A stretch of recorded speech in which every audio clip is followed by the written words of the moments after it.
Agenda is the Pledge of Allegiance. If all would please stand. I pledge allegiance to the flag of the United States of America and to the republic for which it stands, one nation, under God, indivisible, with liberty and justice for all. All right.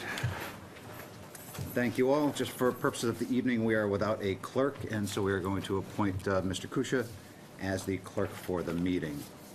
Second item on the agenda is the acceptance of the minutes. I'll make a motion to accept the minutes of June 12th as written. I'll second the motion. Motion made and seconded. All in favor? Aye. All opposed? No. That is unanimous.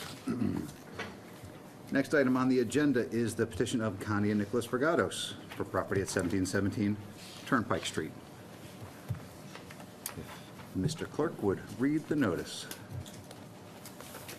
Oh,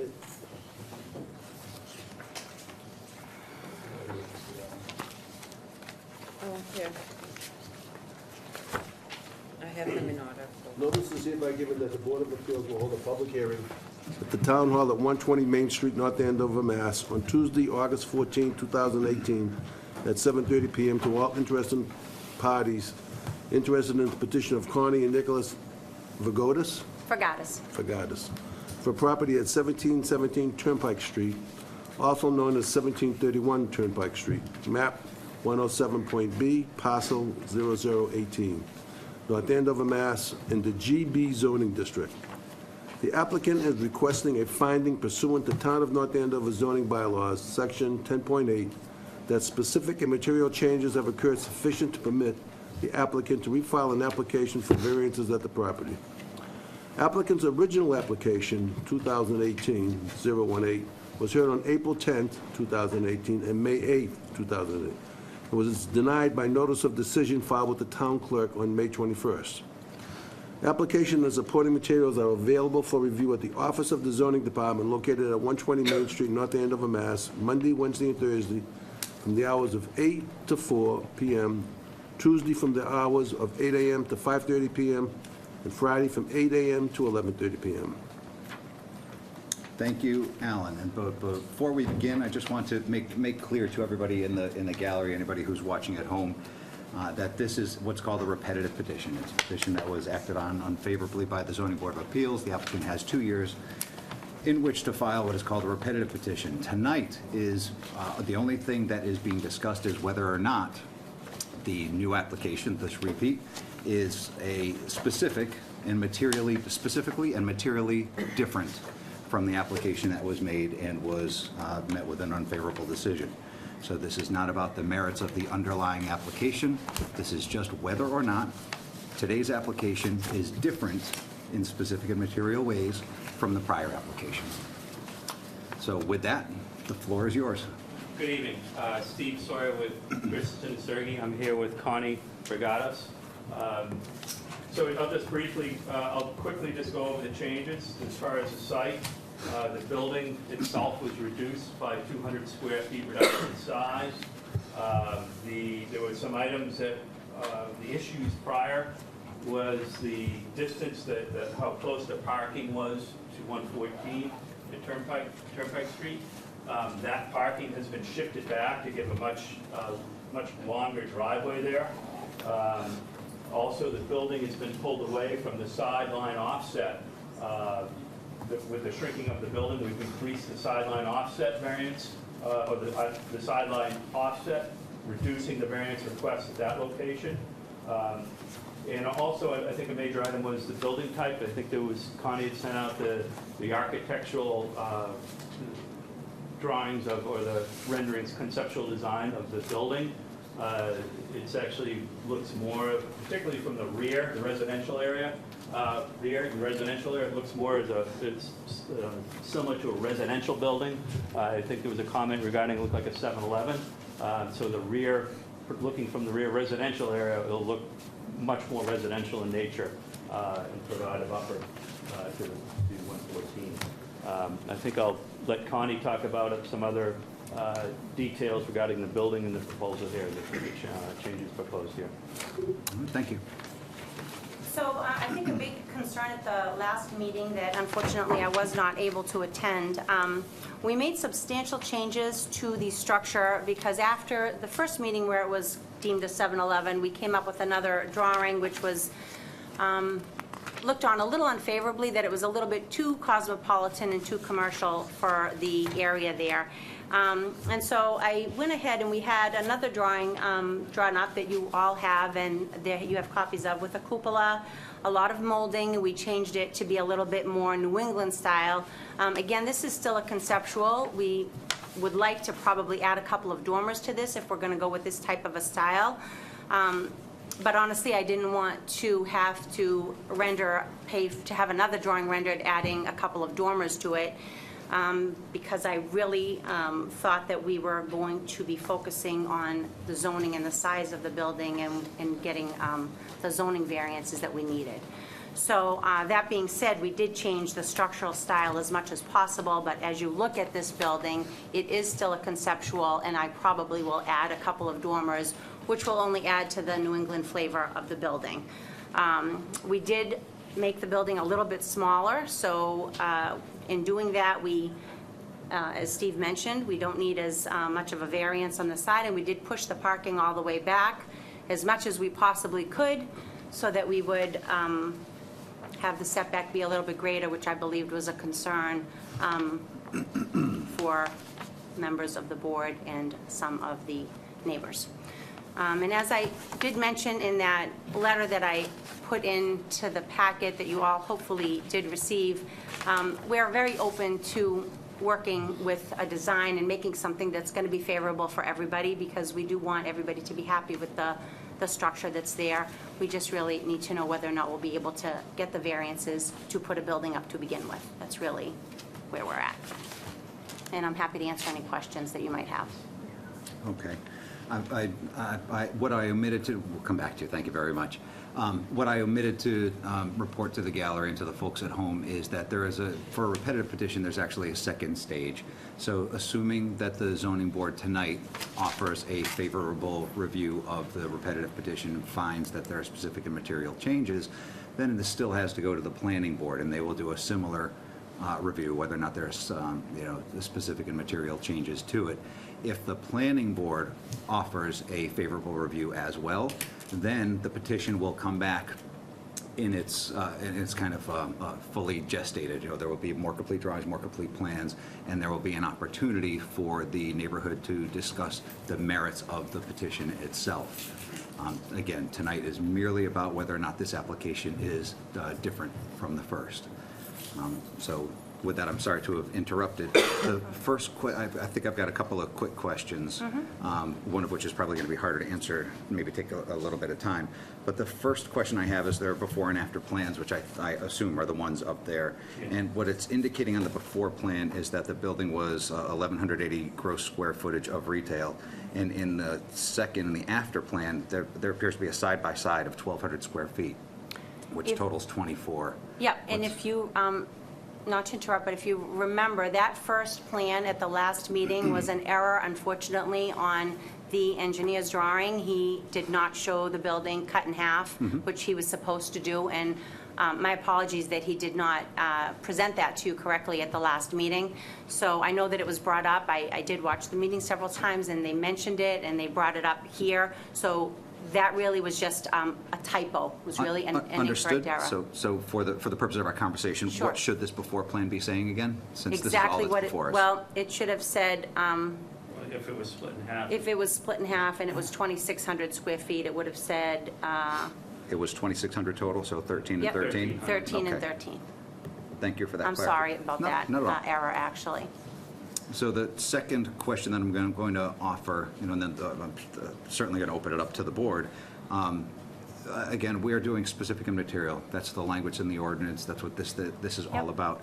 So it's hard to, there's not a lot of guidance on what specific or material is. So Right. just in running to the dictionary, dictionary terminology, let's talk a little bit about material. If you could, I see in the, the opening memo that I think you were kind of ticking down for us up at the board. If you could just calculate as a percentage what the changes are, how big the variances were, how big they are, so that we can give an evaluation to the materiality of the differences, that would be extraordinarily helpful. So with that, I'm going to shut up and certainly open it up to the balance of the board to address any issues they have, questions.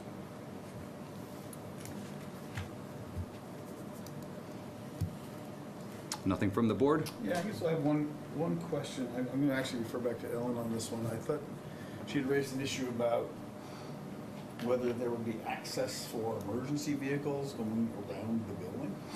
And if the parking gets pushed farther back, does that become even more of a problem? It does, not to interrupt, but to let you know, it does not. I've spoken with the fire department, and because of the access that they will still have back there, the fact that the parking is actually pushed behind just simply makes it easier. They gave a letter at for the last meeting, and it would be the same thing for accessibility, because they'll still be able to get around the same way. So I did look into that as well. Thank you. And Ron, just the record, maybe it's worth announcing, Ron was promoted to a full member, so this is a new development for him. Congratulations and welcome Thank you very aboard. Congratulations. All the members of the board are welcome to address the applicant directly, but that brings up a point that if and or when it's time for the gallery to ask questions at the podium, your question please should be directed to me as the chair of the board members, and then those questions will be filtered to the applicant in order to maintain a little bit of order and shape to the meeting. So thank you for the question, Ron. Anything else? Ms. Jacobs? Ms. McIntyre? No. No questions. I'm just waiting on the percentages, just so I can visually see it. Okay, so roughly the reduction in building size was 8%. And then as far as the front offset, it was a 5% increase in your front offset and roughly a 5% increase in the sideline offset. You mean decrease? Decrease, I'm sorry. Yeah, those are all decreases. And I think as far as a material change, the building style is also an important issue here. I know that was very important at the last meeting. It seemed to be a very big concern for the board, was the style of the building. So when I went to the planning to ask them about specific and material changes, I did try to gather as much information as I could so that I could accurately present something that I thought would kind of fit that bill. Appreciate it. With those percentages in mind, Ms. McIntyre, are there any questions or concerns from you? No, no, I kind of knew them already, but I just wanted to hear you say them too. I did all right. No, I'm good.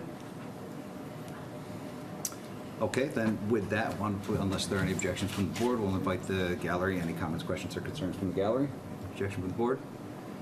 Anyone in the gallery like to speak on this matter?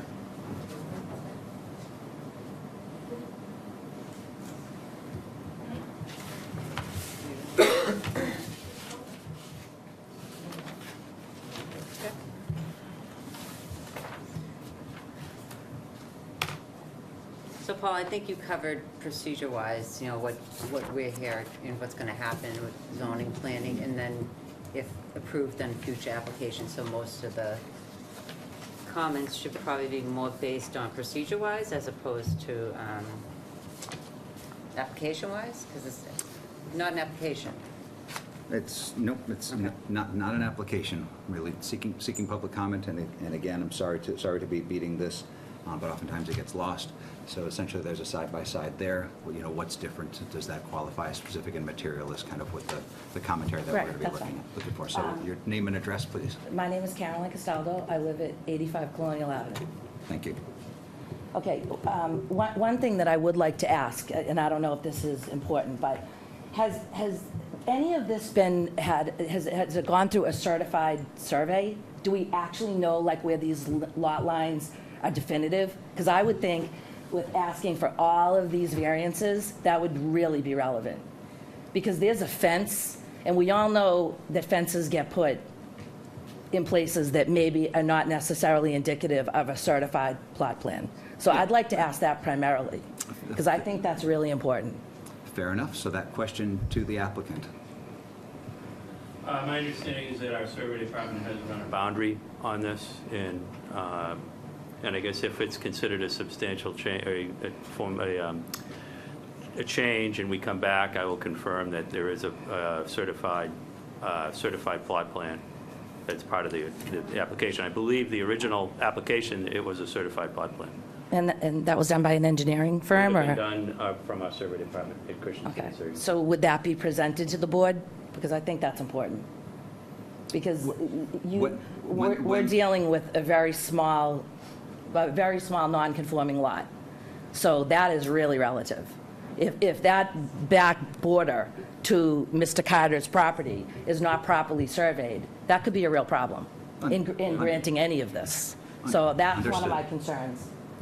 My other concern is, yes, you've moved the parking lot back. I don't really think it's material. And where is this access in the back? Because now with the letter from the fire department was pertaining to this, so, you know, where is the satisfaction there? Because now you're back, you're causing more of a disruption. Understood, and I think we're deviating a little bit. So again, of course, I'll talk about the specific and materiality of these Right. changes. Well, Whether or okay. not it's conforming to the fire Fair department enough. is something that will be measured at the hearing. Right, but one other hearing. thing I think you should keep in mind is that now that you've moved the parking lot back, it's far more disruptive and detrimental to the neighborhood, And because again- now you're again, closer. diving into the merits of the application. Okay, all right, rather fair than the enough. specific But the plot, materiality. the survey, I think, is really important and relative, because that would really, you know, be important for the variances, Thank you. as many as there are.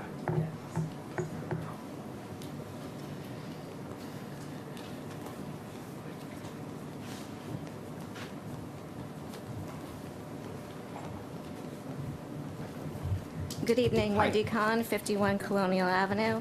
Thank you for the opportunity to be heard tonight. I understand that we're discussing only a very limited issue as to the repetition to lift the 2-year moratorium to reapply. And there's been a lot of discussion here about the aesthetics, but my takeaway from the meeting the last time was that the issue with the structure was the size of the structure, not necessarily its aesthetics and putting a cupola on it and whether or not it was a 7-Eleven. So in terms of looking at the size of the structure on the lot size, it's only been changed by 200 square feet. And I don't think that that qualifies in any way as either specific or material. And if we look at the other changes that have been made, there's a 5-foot reduction in the front, there's a 4-foot reduction in the side, there's a 7-foot reduction in the rear, and there's a 2% decrease in the lot coverage. And I know that there was some discussion as to what is the definition of specific and material, and some intimation that there is a dictionary definition, but there's also a legal definition, and this has been defined by the courts in this Commonwealth, specifically Randy versus the Board of Appeals of Nantucket, 11 Mass App Court, 112, a 1981 case, which talks specifically about what it takes to be considered sufficiently different from the first plan that had an unfavorable review in order to qualify for a specific and material change. There's also another case, Joseph versus the Board of Appeals of Brookline, 362 Mass 290, which also speaks to what is significant and substantial. So I think this goes far more, at least according to the courts in this Commonwealth, than a dictionary definition of what qualifies for specific and material. And it's my understanding from looking at these cases and some of the zoning laws and the state regulations that there has to be a plan that is proposed that is substantially different. Not a little tweak here, not a cupola on the building, not a few dormers here, but something that's substantially different to address the zoning board's issues with the first plan. And I would suggest to the board that despite, I'm sure, best efforts, that criteria certainly isn't satisfied here. Thank you.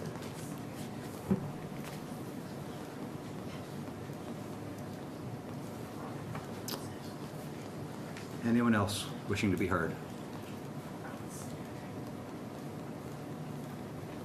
Okay, with that, then I will kick back to the applicant regarding if you could give me a little bit more on the specificity and the materiality standards that Ms. Khan Well, noted. from my understanding, when I watched the meeting several times. I did feel like a big issue was structure style. That, as far as I was concerned when I watched the meeting, was the biggest issue from the last meeting. So, and that is why I took it upon myself to change the structure so much, and I didn't tweak the building. I substantially changed the entire facade, back, and everything, because that was a big concern at the last meeting, was the style and whether or not it belonged downtown and was cosmopolitan. That was a very big issue at the last meeting.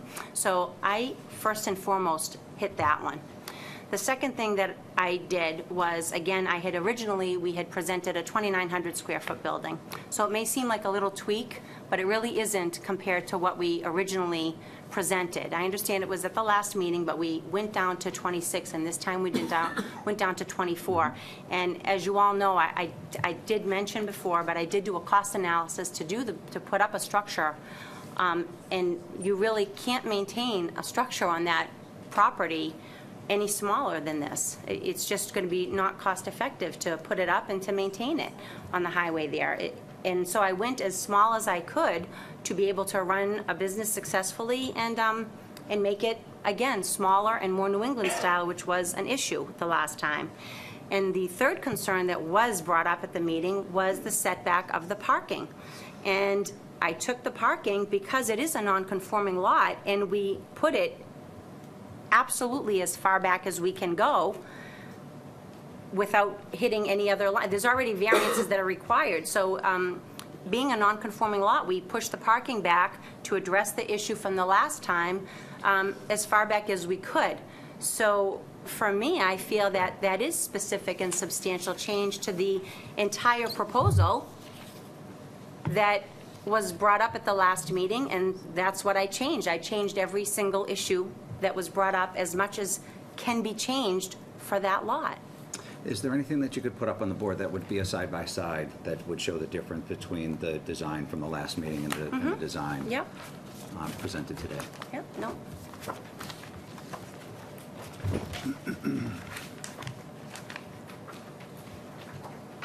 This was the design that was brought forth last time at the last meeting. You said design, right? Yes.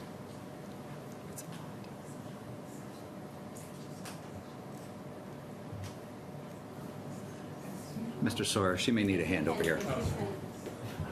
Let me help you out here.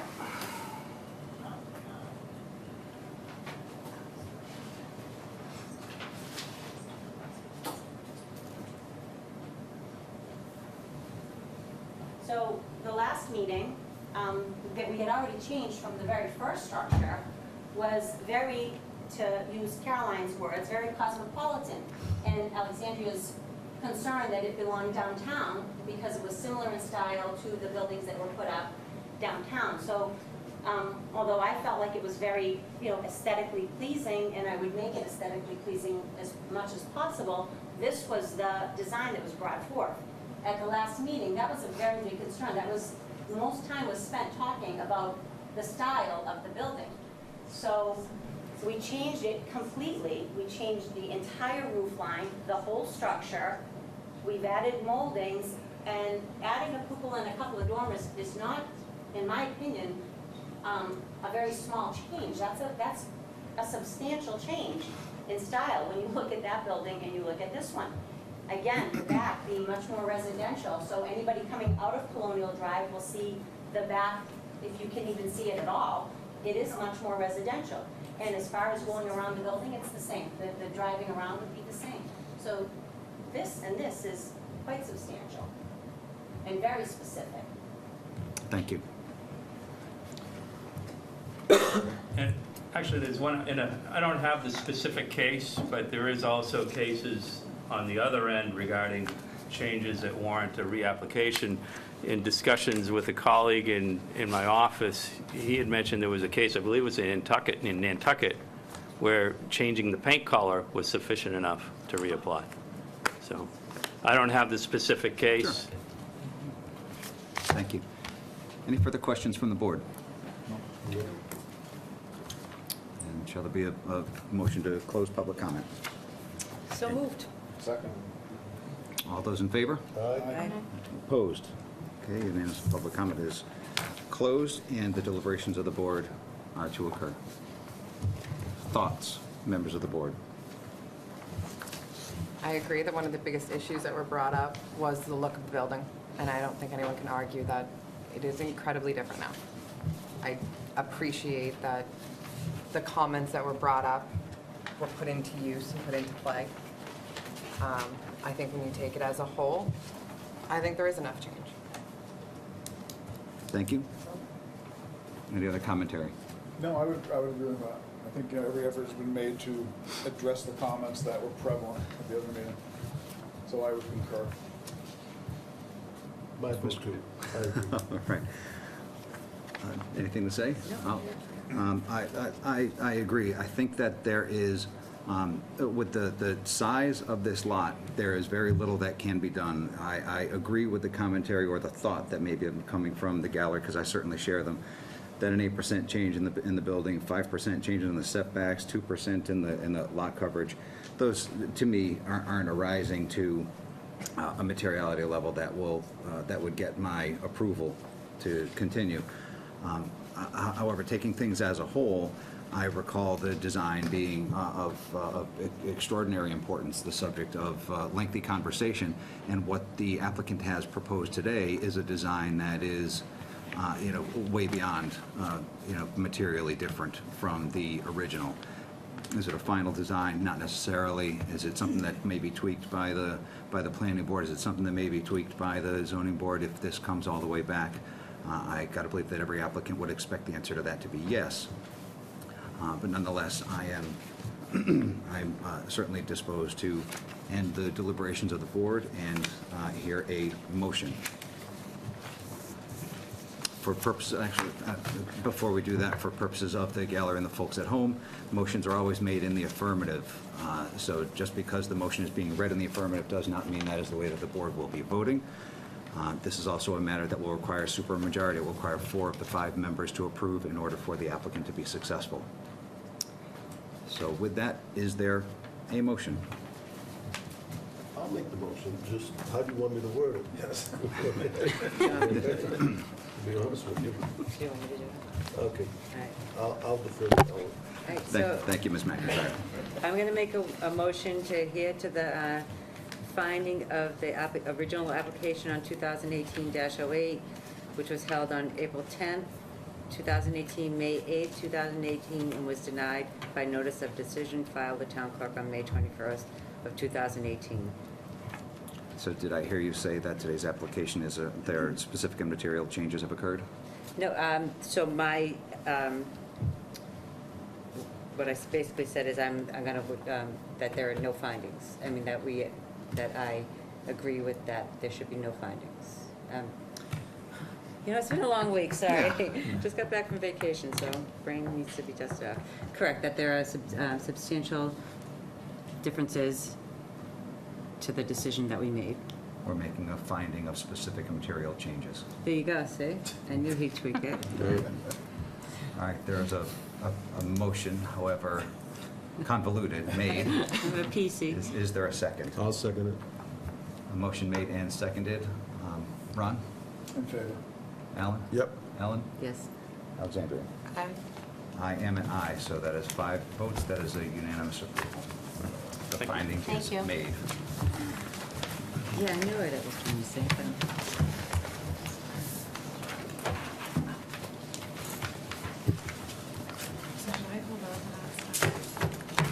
How far down can I go? Now, how far down can I go? You can only go by 4th grade. Yeah, you can't go 6th grade. I have something on my right. Maybe it's okay. Let me just go take it out. Yeah. All right. We'll be in I'm sorry. recess for 5 minutes. 2 minutes. 2 minutes. I've been overruled. Bye.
Agenda is the petition of A.L. Prime, 1725 Turnpike Street. You all set?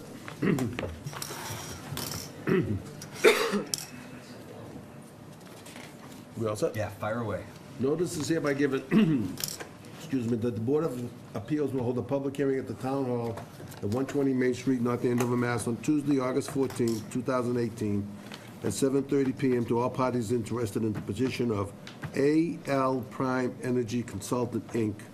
for property at 1725 Turnpike Street, map 107.B, parcel 56, North Andover, Mass., in the GB zoning district. The applicant is requesting a special permit and variance pursuant to Town of North Andover zoning bylaws. The special permit is required, the special permit request is per section 9.1, non-conforming use. The variance requests are per section 8.2 and table 2, summary of dimensional requirements. For relocation of an existing convenience store within the existing site and add 2 fuel dispensers at an existing retail store, auto service station, the GB zoning district. A special permit in accordance with section 9.1, non-conforming uses, for alteration and extension of a pre-existing non-conforming land and structure. The applicant is requesting to alter the pre-existing non-conforming use land and structures in order to relocate the existing convenience store to a new location. Add 2 fuel dispensers and reduce the width of an existing non-conforming driveway by 30%. A variance from Table 2, dimensional requirements, footnote 1 of the zoning bylaws, for 1 front setback in the GB zoning district for relocation of an existing convenience store within the existing site and add 2 fuel dispensers at an existing retail store, auto service station. Front setback proposed is 10 feet. The required front setback per Table 2, footnote 1, is 100 feet. The relief needed is 90 feet. A variance from Table 2, dimensional requirement of the zoning bylaws for left setback in the GB zoning district for relocation of an existing convenience store within the existing site and add 2 fuel dispensers at an existing retail store, auto service station. Left setback proposed is 3 feet. The required left setback per Table 2 is 25 feet.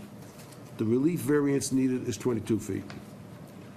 A variance from Table 2, dimensional requirements of the zoning bylaws for 1 rear setback in the GB zoning district for relocation of an existing convenience store within the existing site and add 2 fuel dispensaries and an existing auto service station. Rear setback proposed is 4 feet. The required setback per Table 2 is 50 feet. The relief variance needed is 46 feet. A variance from Table 2, dimensional requirements, footnote 1 of the zoning bylaws, for 1 front setback, visual buffer, no parking, in the GB zoning district, for relocation of an existing convenience store within the existing site and add 2 fuel dispensaries at an existing retail store, auto service station. Front setback, visual buffer, no parking, proposed is 0 feet. The required front setback, visual buffer, no parking, per Table 2, footnote 1, is 50 feet. Variance needed is 50 feet. A variance from Table 2, dimensional requirements, footnote 2 of the zoning bylaws, for 1 rear setback, open green, landscape, unbuilt, unpaved, unparked, in the GB zoning district for relocation of an existing store within the existing site and add 2 fuel dispensaries at an existing retail store, auto service station. Rear setback, open green, landscape, unbuilt, unpaved, unparked, proposed is 0 feet. The required rear setback, open green, landscape, unbuilt, unpaved, unparked, required per Table 2 footnote is 15 feet. The relief variance needed is 15 feet. Applicant and supporting materials are available for review at the office of the zoning department, located at 120 Main Street, North Andover, Mass. 01845, Monday, Wednesday, and Thursday from 8 to 4, Tuesday from 8 to 5:30, and Friday from 8 to 11:30. Per Alan Pusha. Thank you, Alan. Okay. So with that, the floor is yours. Kindly introduce yourself. Mr. Chairman, members of the Zoning Board of Appeals, good evening.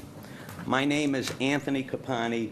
My office is located at 265 Broadway in Methuen. I'm here on behalf of the petitioner, AL Prime Energy Consultant, Inc., which presently operates an automobile filling station and a mini-mart at property located at 1725 Turnpike Street. Now, AL Prime is seeking relief by way of a special permit and a number of variances in order to improve and upgrade the site. And they're going to upgrade the site by adding 2 new fuel dispensing stations and by relocating the existing mini-mart within the site. We feel that this will result in a significant improvement in the appearance, the traffic flow on the site, and pedestrian safety. Now, these requests for relief are set forth with particularity in our petition, and they were included in the legal notice published in the Tribune. Now, I must confess, when I was viewing the legal notice, I couldn't help but realize that in addition to our request for a special permit, we are requesting 5 separate variances. And as evidenced by the reading litany by Mr. Kusha. Now, because of the multiple requests, one might form the impression that the relief that we're requesting this evening is extensive in nature. In actuality, that's not the case. To put the relief in context, let me briefly describe the history of this lot. It may be helpful to the board. Well, AL Prime acquired title to this property in March of 2000. That's over 18 years ago. A year prior to acquiring title, I think it was June of 1999, AL Prime petitioned the Zoning Board of Appeals at that time, and it petitioned the Zoning Board of Appeals for a special permit and multiple variances, somewhat similar to what we're applying for today. Now, I'm going to read just briefly from the decision. The purpose was to remove the then existing fuel station and remodel same to make it similar and competitive with other businesses in the area. That was the specific reason stated in the zoning decision, which I included a copy with our application. Now, at that time, the Zoning Board of Appeals granted the relief. They granted the special permit and the numerous variances that were applied for. And let me suggest to the board, the same relief that was approved in 1999 is very similar to what we're requesting this evening, and let me explain why. Well, I'll first call your attention to the plans that were submitted, and each of you have a complete set of the plans, and it may be helpful for me just to reiterate it. If you take a look, the first thing, when you look at this particular lot, you can determine that it is an irregular shaped triangular lot. But we've seen triangle lots before. What makes this a hardship for us is the depth of the lot. This lot, and by the way, the lot contains 380 feet of frontage on Turnpike Street, which is well in excess of the dimensional requirements for frontage in a general business district. However, this lot, at its widest point, and that is in the southerly part of the lot, is only 90 feet in depth. And it reduces as you go in a northerly direction to 29.5 feet. By anyone's definition, this is a narrow lot, and it created a hardship back in 1999, and that hardship still exists today. So one of your dimensional requirements is that you need a 100-foot setback in this district on this corridor. It would be impossible for us to comply with the 100-foot setback. The Zoning Board of Appeals acknowledged that as a hardship in its decision in 1999, and it's the same hardship that exists today. Now, and while I'm at it, the other setback requirements, they're either impossible for anyone to comply with on this lot or impractical. So let me just go through and give you an overview of what the plan is. Well, I want to make it clear, we're not looking to create a new use. This has been in existence well past 18 years because the prior owner ran a fuel station there. We're looking, our goal here is to improve the property and improve the appearance, traffic flow, and safety. Now, the existing mini-mart is located right in this section here. If you take a look, the fuel pumps are there, and it's a very congested area. Because it's narrow, the worst place you could put a mini-mart is right next to the fuel dispensers because it really clogs up the aisle there. And it's been operating like that for 18 years, and my understanding it hasn't been problematic, but it is a tight squeeze. Now, we are requesting to move this mini-mart to the southerly side, which is the widest point of this lot. That's the part that is 90 feet in depth. Now, one would ask the question, why wasn't that done in 1999? Well, it's a very simple answer. In 1999, there was no town sewer available to service this site. The site of the septic system was located where we are proposing to put the mini-mart. Now, as the board is aware, town sewer does service this site, and it is A.L. Prime's intention to tie into that town sewer and to remove the existing septic system in leach field. And then to move and relocate the mini-mart there. By doing that, it really solves a lot of problems or potential problems at this site. First and foremost, it's going to improve the traffic flow at the site. You have the mini-mart at the far end of the lot. Now, parking, instead of being around the perimeter, parking can be in the front of the mini-mart. That makes it convenient for customers who are going into that mini-mart, and it also makes it safer, because they're pulling right in, they're going in, and they're leaving. So now, what we are proposing, that the site of the existing mini-mart, we're proposing to put 2 double-sided fuel dispensing stations. Now, this triggers all types of variances, which no matter what we did there, we couldn't comply with any of the setback requirements because of the depth of the lot. But this actually improves and really reduces some of the relief that was granted back in 1999. First and foremost, one of those variances that we are requesting, it says 4 feet from the line, the rear lot line. We're suggesting a 4-foot setback. So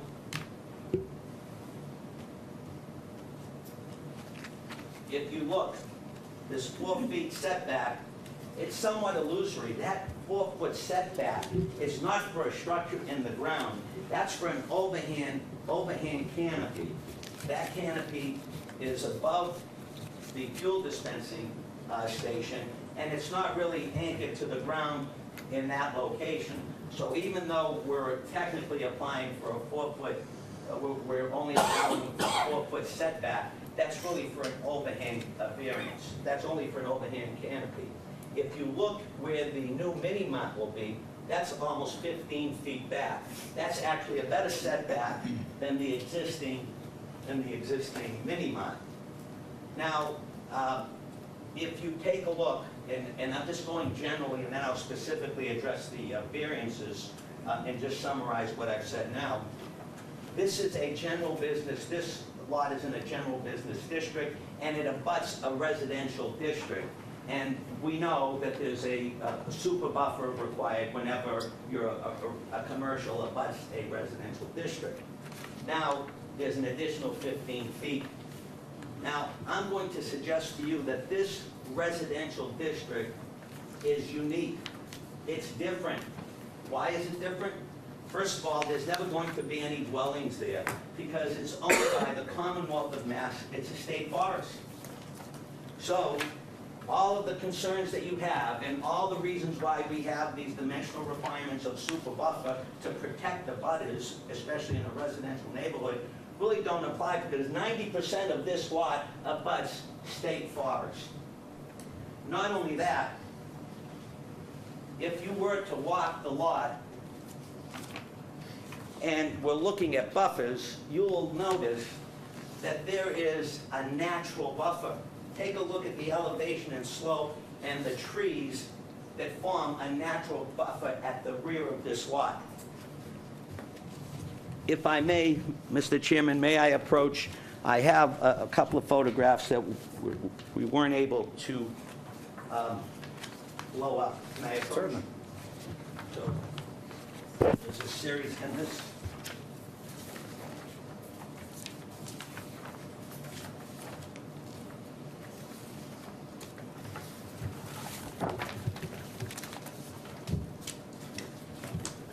Do you want to make sure that a packet gets to our secretary as well? Sure. I think there's one extra. Yeah, just a couple of them I'll take them back. here. Okay, there you go. Thank you. Sorry, our assistant. Right, so the reason why I submitted those photographs, oh, I'm sorry, no, that's it, is that you can see that natural buffer. When you view that station, that fuel station, from any view, you'll see that there's a natural buffer in the rear of that building, in the rear of that lot.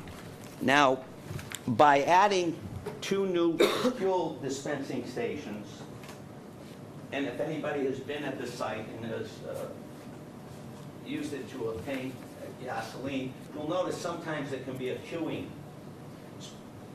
This will eliminate that. It will actually increase the traffic flow of vehicles waiting in line to gas up. Now, I will tell you, there is a diesel station at the very front of the property.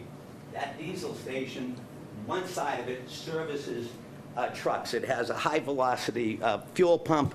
The other side, obviously, is for automobiles. Tanker trucks need to come in there. So it was mentioned when the reliefs were read that we're reducing the driveway width by 30%. That is a voluntary action on our part. If you look at the zoning decision in 1999, the zoning board granted a variance to have a 50-foot wide driveway on the southerly side, and I think it's somewhere in the 70s for the northerly side. Now, we have worked, and we're reducing that to 36.5 feet from the 50-foot mark. That's getting in close to the 30-foot requirements that you have. We couldn't go any smaller because of the vehicles here and the mini-mart.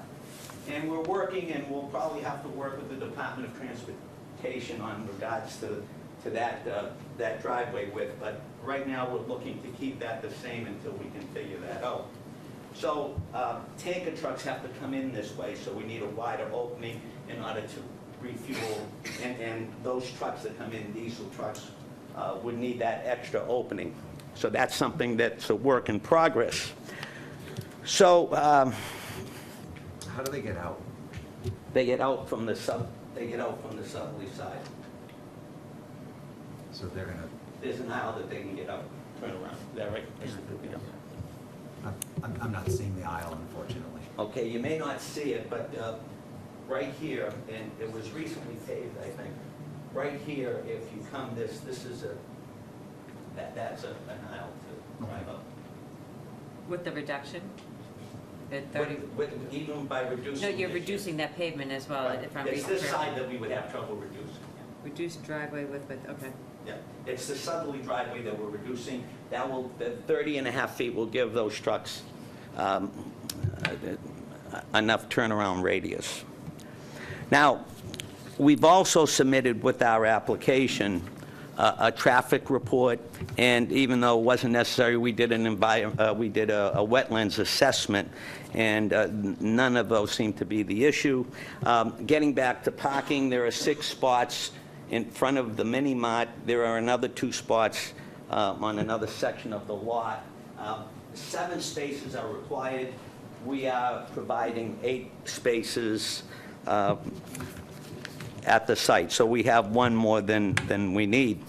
Now, in attendance this evening is Anthony Guba, the project engineer, and he's available to answer any technical questions. And what's fortunate for us, and maybe not for him, is that he was the project engineer in 1999. So I will have him come to the board, come to the podium and address any questions that you have. Just on that case, I was here on the zoning board in 1995. What, you I really- did not vote on it because I was an associate member and the regular members voted on it. Well, now's your So, chance. Now's your chance. For your application, I can give you a counter, okay? So, So, and again, I can go through the legal notice and give you a basis of all those variances, but I covered it generally. I don't want to push my luck and bore the board, so just if you need a further How big is explanation. the building, from how many square feet to what? It's 1,999 square foot is the proposed From what? building, so it's roughly double. The existing building's a little under 1,000, I believe. No handicap spots? What's that? It's 800. 800 800 to to 2,000, yeah. If you go into the existing mini-mart, it's really tight. It's really tight. In order to have an inventory, that's the minimum. And you're not required to have handicap spots? Yes, so we'll comply with the ADA, sure. I'm not seeing it on there, okay. I think 6 maybe? I don't know. It's not on It's gonna be wrong, because isn't a handicap technically 2 spots? Anthony, I'm going to turn it over to you. This spot right here is a handicap spot. It meets ban accessible. It's just not noted, so. Yeah, it is, well, there is a handicap Yeah, it's hard to make it symbol. out on this, but Yeah. Oh, I see it. it's easier to see on Yeah, the. I Oh, see okay. it, I see it, I see it. Looks smaller than the other ones, okay. Yeah, I think if you look at the next page, you'll see it's blown up a little bit for Okay. you on there also, because the zoning board requirements for plan submittal made it pretty small. Excuse me, what is your name again? My name is Anthony Guba. I'm an employee of AL Prime. I'm a registered professional engineer in the state of Massachusetts. Excuse me, Anthony what? Anthony Guba, G-U-B-A. Oh, Guba, G-U. Yep. Okay, I see that. Mr. Gruber, the only thing I have to say, to start off this long night, is the attractive young lady who was here for the hairdressing things, along with her husband.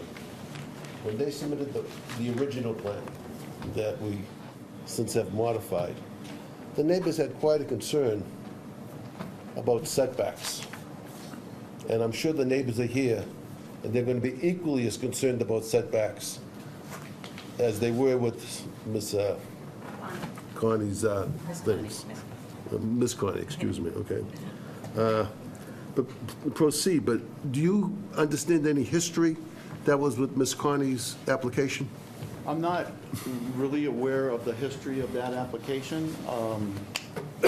We have an existing site, we have an existing use. It's not quite the same as trying to add a new use. So I understand that there may be some concerns, but we're trying to improve the existing conditions.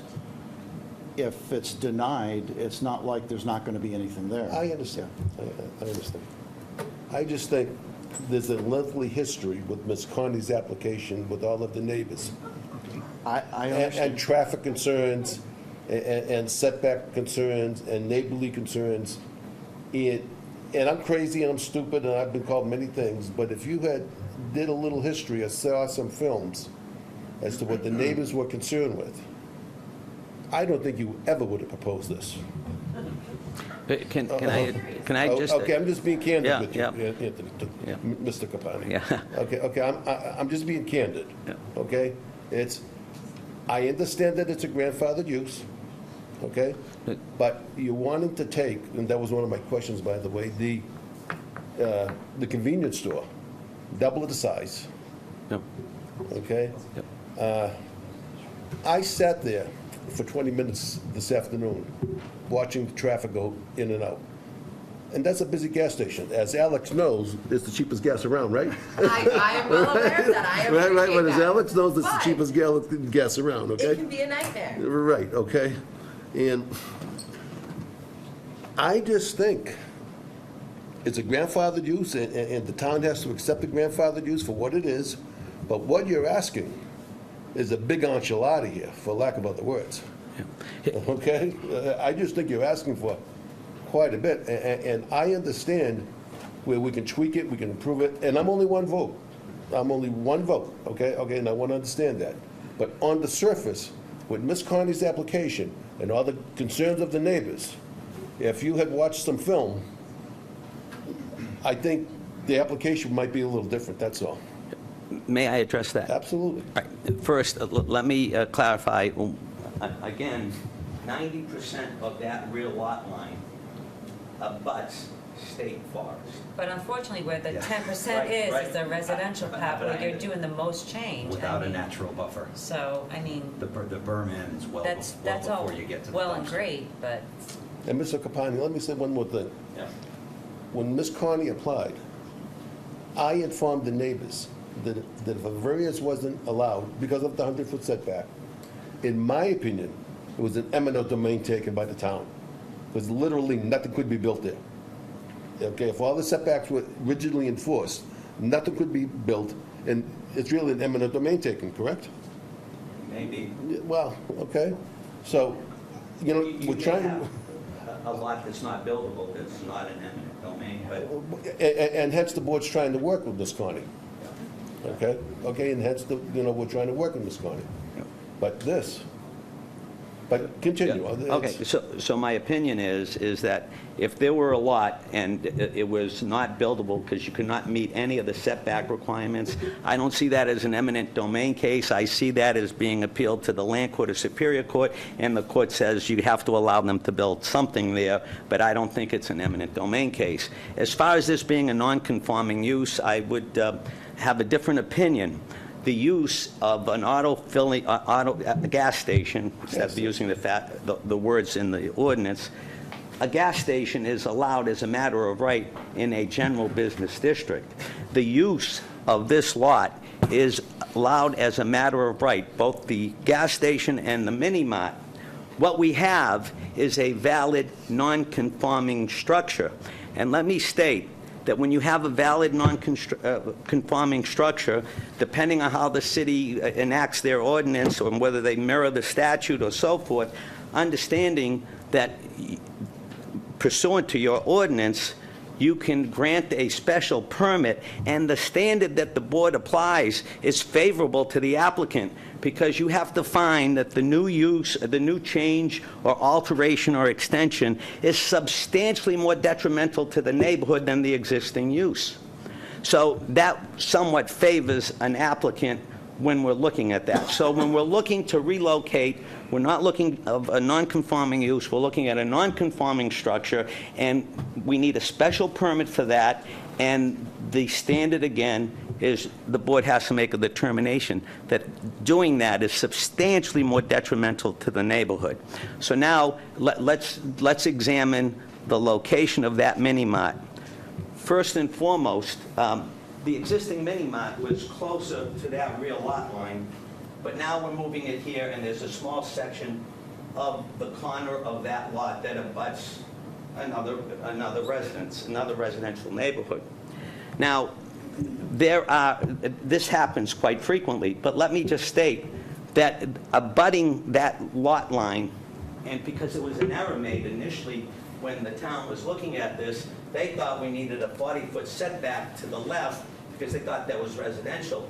We abut to the back of that mini-mart, that abuts another general business district. So we have a general business district to the right, to the left. In the back, 90% of that lot is the Commonwealth of Mass land, so we have a small section. Well, this isn't the first time that you have a commercial abutting a residential where we can't get creative, put up fences, evergreens, or whatever it is to block that small section. Now, let me further state that you're going to have a building that's going to be about 15 feet from the lot line. Now, the fact of the matter is, that's going to be very quiet back there mostly. You have a cinder block building on the side there. But that's where your generator and your trash is. We can, so- but if that needs to be moved, we can work with the city. I mean, that's our plan, and we'd be listening to input from the board. So, I mean, my concern is when you're saying that a small portion, that's the major portion of this land. That's a major portion, that's why everyone's here, and that's the major concern. So when you minimize it, sorry, oh my God, I need to sleep, That sorry. happens to me all the time. Thank you.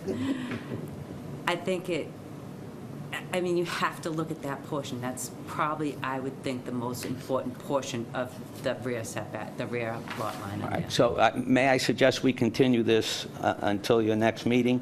Because obviously... Don't you want to hear input? What's that? I mean, before you continue, don't you want to hear input, how we feel? Oh, sure, I do. How the Yeah. residents feel? I mean, they've came So, up here the whole time. absolutely, absolutely, yeah. I mean, I have a bunch of other questions as well, too, so. Okay. Yeah, Ellen is not shooing you away from the podium, not shooing this Okay. matter out the door. Oh, is that what you felt? That's what I felt. I felt, All we're doing is... I felt rejected. Is redirecting the conversation. With my stuttering. All we're doing is redirecting the conversation from the assertion that 90% of the lot is Commonwealth land, which is absolutely indisputable.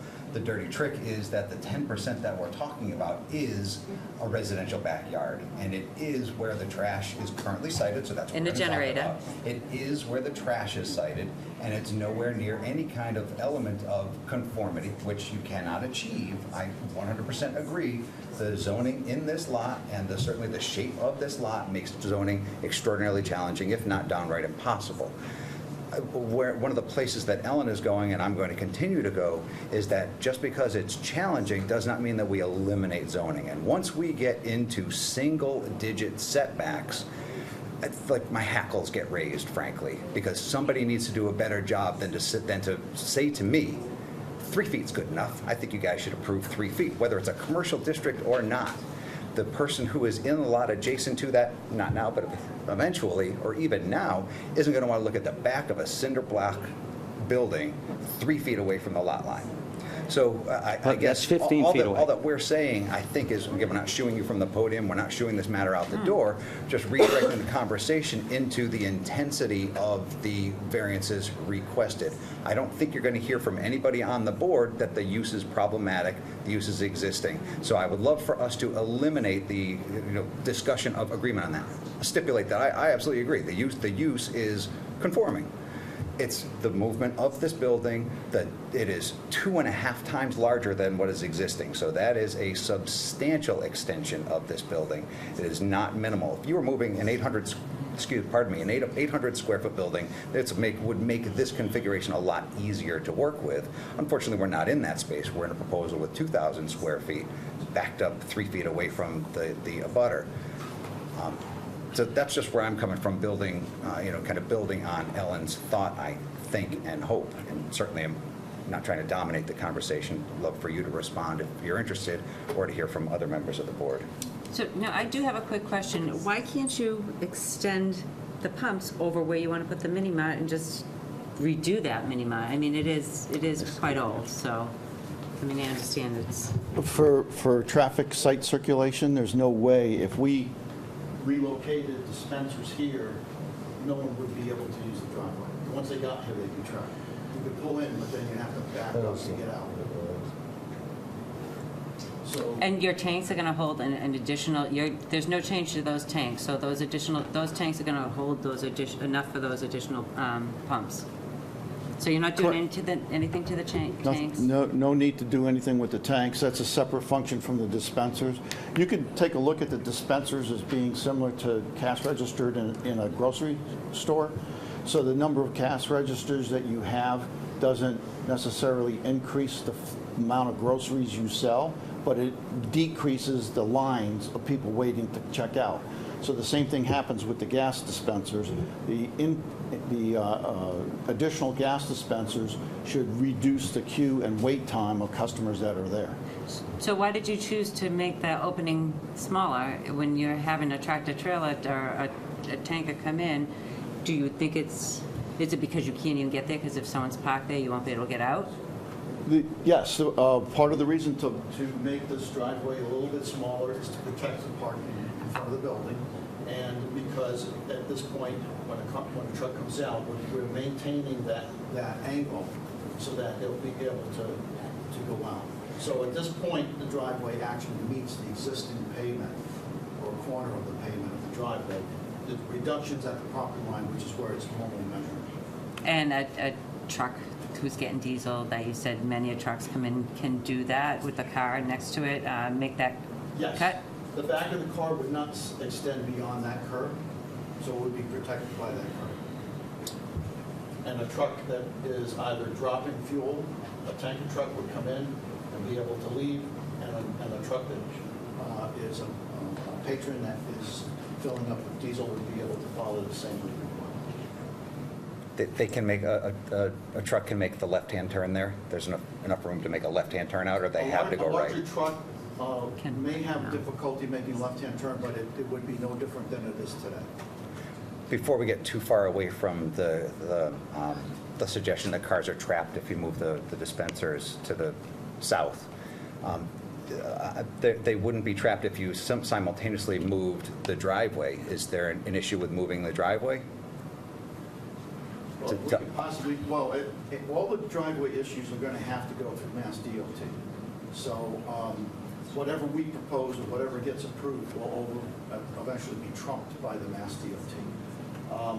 We were trying to reduce the amount of changes to the site as much as possible, maintain the driveways as much as possible.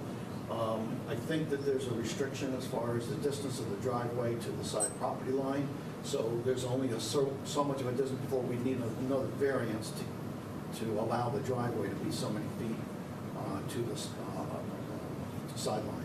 And also, talking about another development going onto a budding property, there would be a possible conflict from a traffic standpoint between the proximity of this driveway to a driveway that's on the abutting property.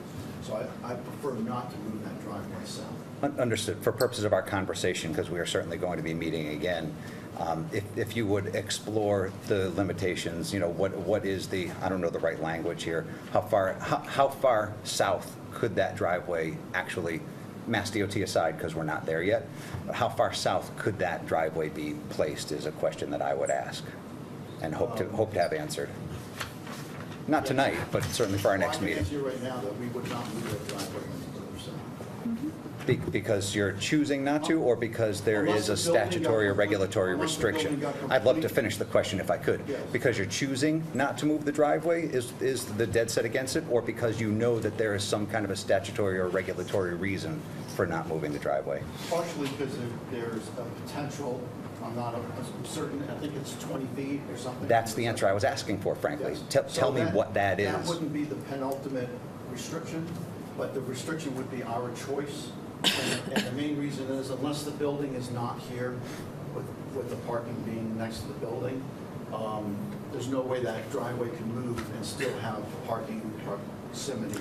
Understood, and just a foreshadow, that building is an extraordinary problem, 3 feet away from the lot to the south and 12 feet or whatever it is away from the residential lot to the west.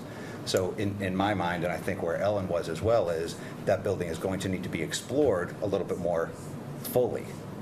The size of it, the location of it is going to need to be explored more fully. And so in that context, in the world of the alternate arguments and alternative drawings, I'm asking for not necessarily a dead set against, I'm not going to move that driveway. I'm asking for what is the actual option. Certainly. I appreciate that, thank you. Let me just also mention that as far as moving the driveway, there's no reason to move the driveway except to try to accommodate fuel pumps being in this area. Understood. And we wouldn't desire to do that. So we wouldn't submit a petition with fuel pumps at the south end of the piece.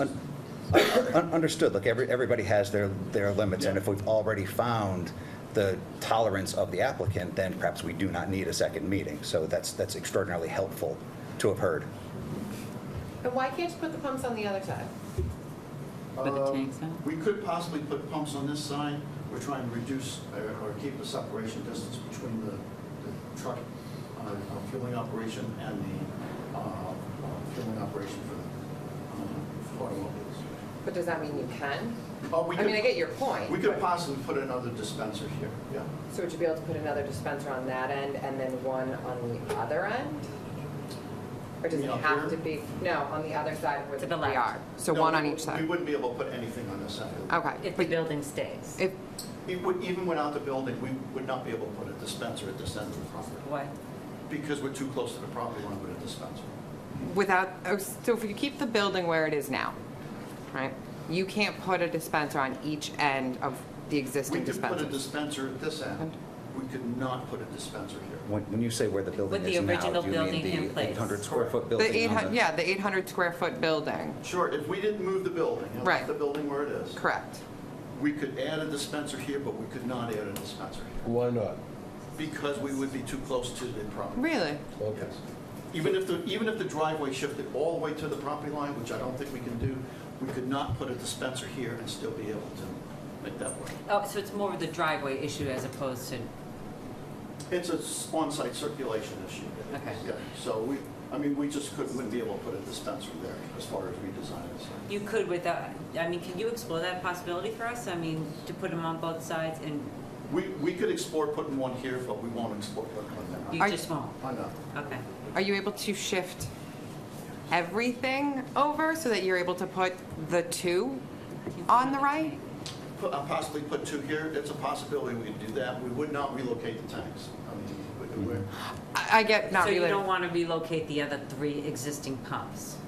No, that's not what I'm saying. I'm saying where the diesel is, are you able to, and what I think he's saying is that they would not move that one. So you wouldn't move the diesel There's a possibility that this could over. be moved, but that's a major structure. I mean, we'd have to move the canopy and the underground piping and the diesel dispenser. I mean, that's a possibility that could be moved. So there's a possibility as well that you can design those 6 pumps, 6 automobile pumps to fit in that area. It'd be 5. 5, I'm sorry, 5. Well, You're part of on the- well, vacation. Part of the, I know, part of the diesel, you said the other side is a gas as well? No, it's diesel, but one's for big trucks and one's Oh. for pickup trucks, Okay. little trucks. Is that a technical term? I have a kid at home. Thank you, and I need that tonight. Thank you for the slow talk. I deal with a 1.5-year-old.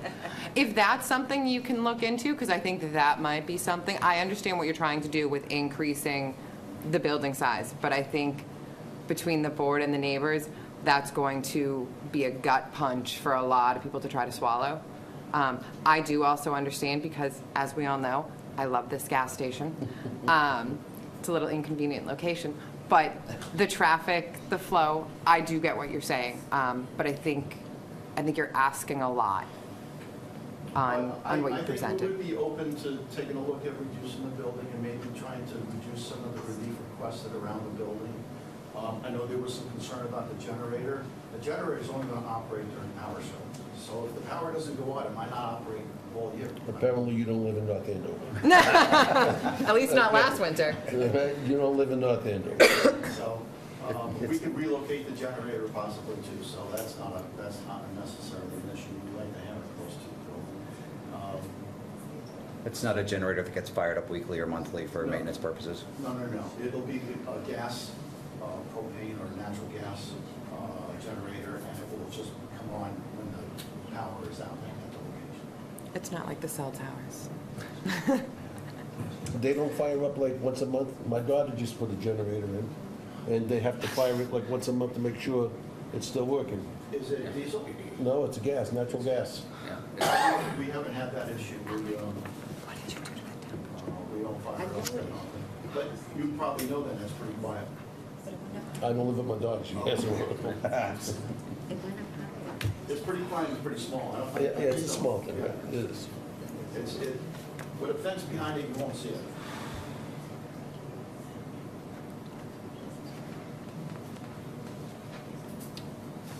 It's also the location of the trash pickup. That could be relocated all the way to the other end of the property possibly, but then it becomes it's just inconvenient to the tenant, but that's something that we'll consider. That's my other question. So originally, he said that, I'm sorry, Attorney, what's your, I'm sorry. Capani. Capani. Oh, Yes. I'm so sorry. I apologize, you all. Is I'll the be in original- therapy before the night's over if you keep this up. So you're on sewer now, not septic? The old building is on sewer? No, it's septic. Septic. Septic. Yes. And this will tie into, you already Sewer. have the sewer coming to the, No, that would be part of the project, would be to tie into this. but you already have The sewer a line goes cap right is there. already there to, To be honest, I'm not aware if a stub was put in or not at the time the sewer went in. Even if it did, we can still tie in, I think. That's not, I don't believe that's an issue. and you're gonna remove the tank, the septic tank?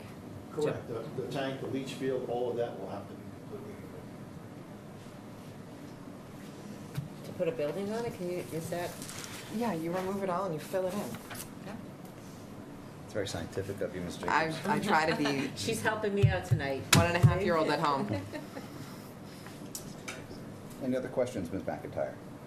Let me put my glasses. Yeah, I just like to understand this fencing is. And you might have answered this question already when you said you would consider changing the size of the new mini mart, but why 2,000? Sandwich shop. What's that, sorry? Look at the sketch.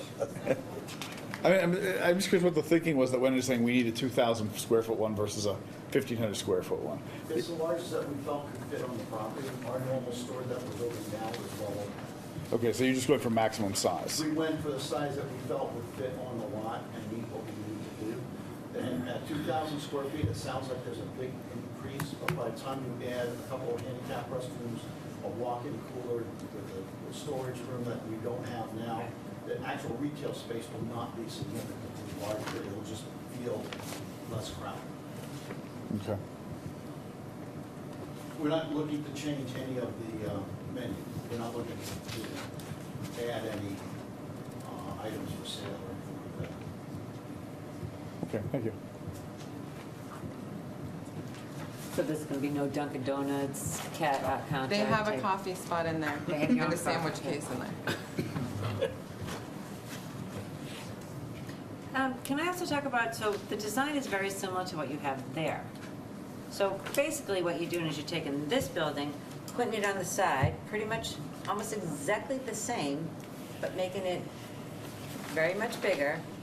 Is there something, little design-wise, you can do a little bit nicer, or? We can certainly take a look at that. I mean, I that, gotta start with our corporate normal design. correct. And if that's not acceptable to the North Andover. I'm sure we'll they take have a look. design A, B, and C in their files. We're not that big a company. Yes. This is a privately held, small company. And we certainly can take a look at doing something a little bit different. Speak to Ms. Conley, she knows what the board wants. Well, to be honest, I think that the design that she had, that she was showing is pretty attractive, and we could do something very similar to that, if that's what.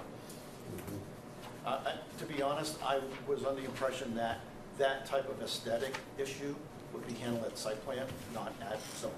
So I felt, this was more a technical setback thing, and the aesthetics, the landscaping, the lighting, the aesthetics of the building, those kind of things would be more of a site plan. Which are correct, but that doesn't limit us to not asking. I understand. so. I understand. So I think, is there anything specific that you guys had in mind that you could offer the applicant as far as design goes, other than sending him back saying, start over? I would And- like to hear what some of the neighbors have to say. Well, then, I think I the would neighbors offer. deserve a chance for their input, and I'm gonna take my critiquing as to what the neighbors have to say. Well, Because they I'll live answer my there right question then, before I invite the gallery into the discussion.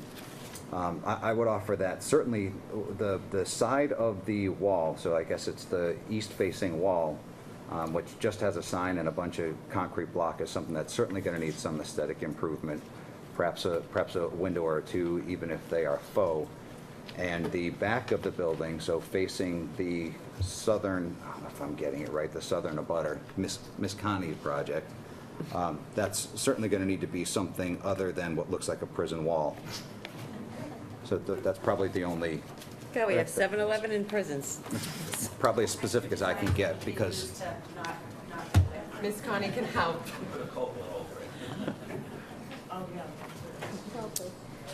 anything else from the board?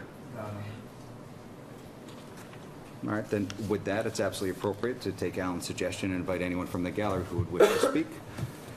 Kindly come to the podium, introduce yourself, name and address for the record, and kindly offer any questions to the board, which will be then filtered to the applicant. Good evening, everyone. My name is Chris Carter. I'm at 15 Colonial Ave, and I am the abutter that is that 10%.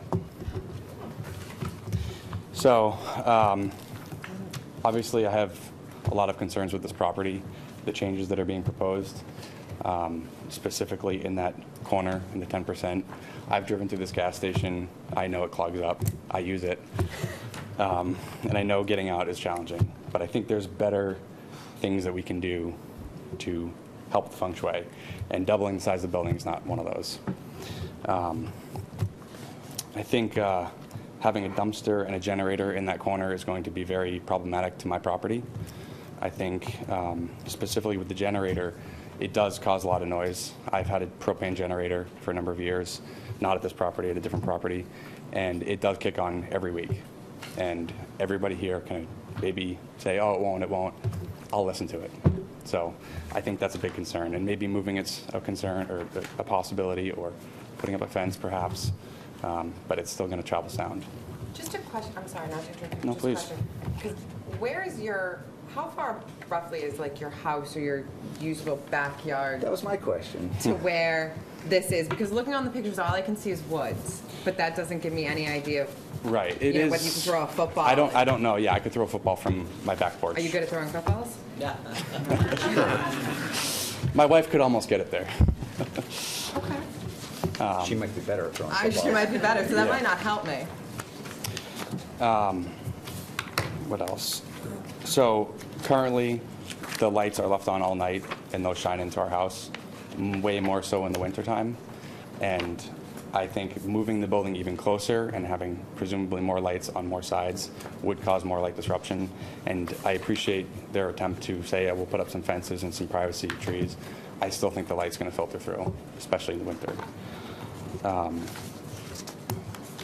With a new convenience store and an added environment, I think that it potentially could become a place for kids or youth to loiter, and a place to hang out and cause disruption.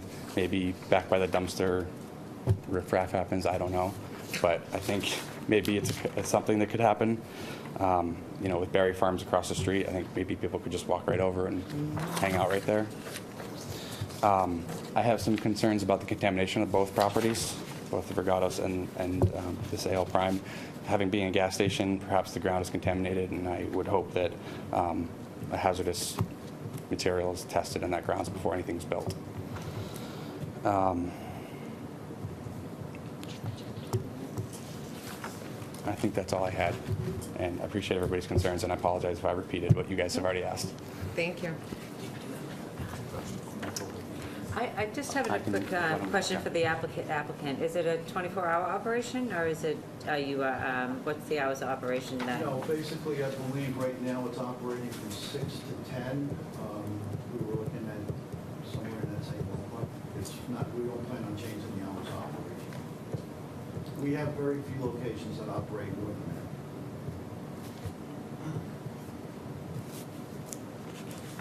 that. Have you done that, was it Chapter 21E?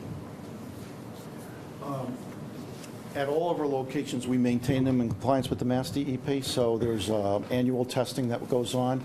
We, as far as I know, have not done any subsurface borings and groundwater or soil sampling, but that's not been required because we have full monitors in all the tanks. They're all double wall, everything's monitored that way. So as far as I know, there's no environmental contamination on the site, and our monitoring system has been up and running, and we have it on a scheduled routine where it's constantly checked. Prior, it was a gas station. this location prior to the 18 years ago was a gas station. Oh, yes. I don't know how far back it goes, but it's been a station for quite a long time. Thank you. Anyone else wish to be heard?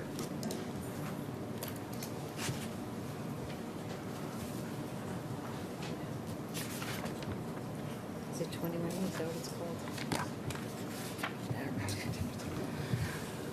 Hi, I'm Caroline Castaldo, 85 Colonial Avenue. Just to start, my concern a little bit with everything that we're talking about, and this relates to the prime too, is I'm thinking this is like the zoning board. So I think the most important things that we should be thinking about are the lines, the variances, and the special permits, not so much the aesthetics. I get that that was talked about before, but I've really educated myself on what we should be looking at as far as the zoning board. So dealing with this project, the thing, again, as in other issues, I think it's a really extensive project. I think everything is, the convenience store is doubling, the setbacks are getting less, the pumps are increasing, and so it really made me do some research. And I did find in the Mass Court of Appeals, there was a case which is Harrison versus St. Pierre, and I do have copies of it, and I have some copies of some rebuttal about it. But it was a Mass Court of Appeals case in 2014, and the case relates to an undersized lot with non-conforming structures. So I think it really applies here. And it basically says when it comes to replacing and extending non-conforming commercial structures, such hopes can only be realized if the applicant can satisfy the two-part test found in Mass General Laws, Chapter 40A, Section 6. And those two tests are the extensions or changes themselves comply with ordinance and the bylaws. The second is the structures as extended or changed are found to be not substantially more detrimental to the neighborhood than the pre-existing non-conforming structure or structures. So, I mean, this is an appellate court decision, and further in this ruling, it is irrelevant that the new non-conforming use and structure might be an improvement over the old. This decision has is not a definitive test for the granting of special permits or variances in these types of situations, because it's an existing business, it functions fine, and profitability is not a reason for variances and special permits, which I would assume by doubling all this, adding pumps, I mean, bottom line is it's more profit. It's increasing their volume, increasing their sales.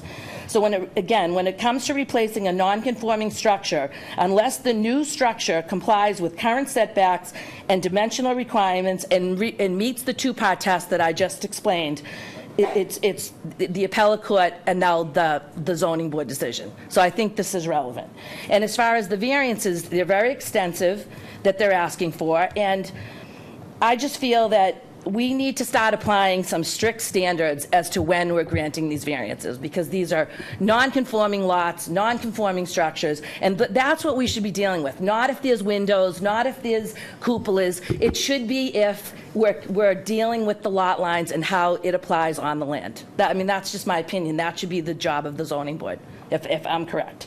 So I think that's what we should remember, that the variances and special permits should not be granted for personal gain of the owners, be it financial or otherwise. It should be what's best for the land and what's not detrimental to the neighborhood.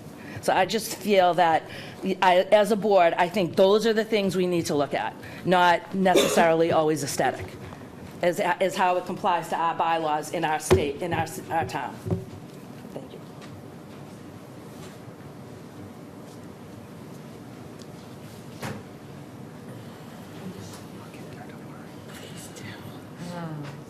Oh, yes.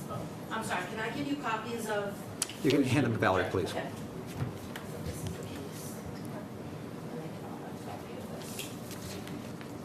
Thank you again, Wendy Kahn, 51 Colonial Avenue. I think to address Ms. Jacobs' question earlier about where Mr. Carter's property is, it is right behind the dumpster. No, I know where it's located. My question was his house and his usable part of his backyard that he may be outside playing football with his wife in, how close that actually is.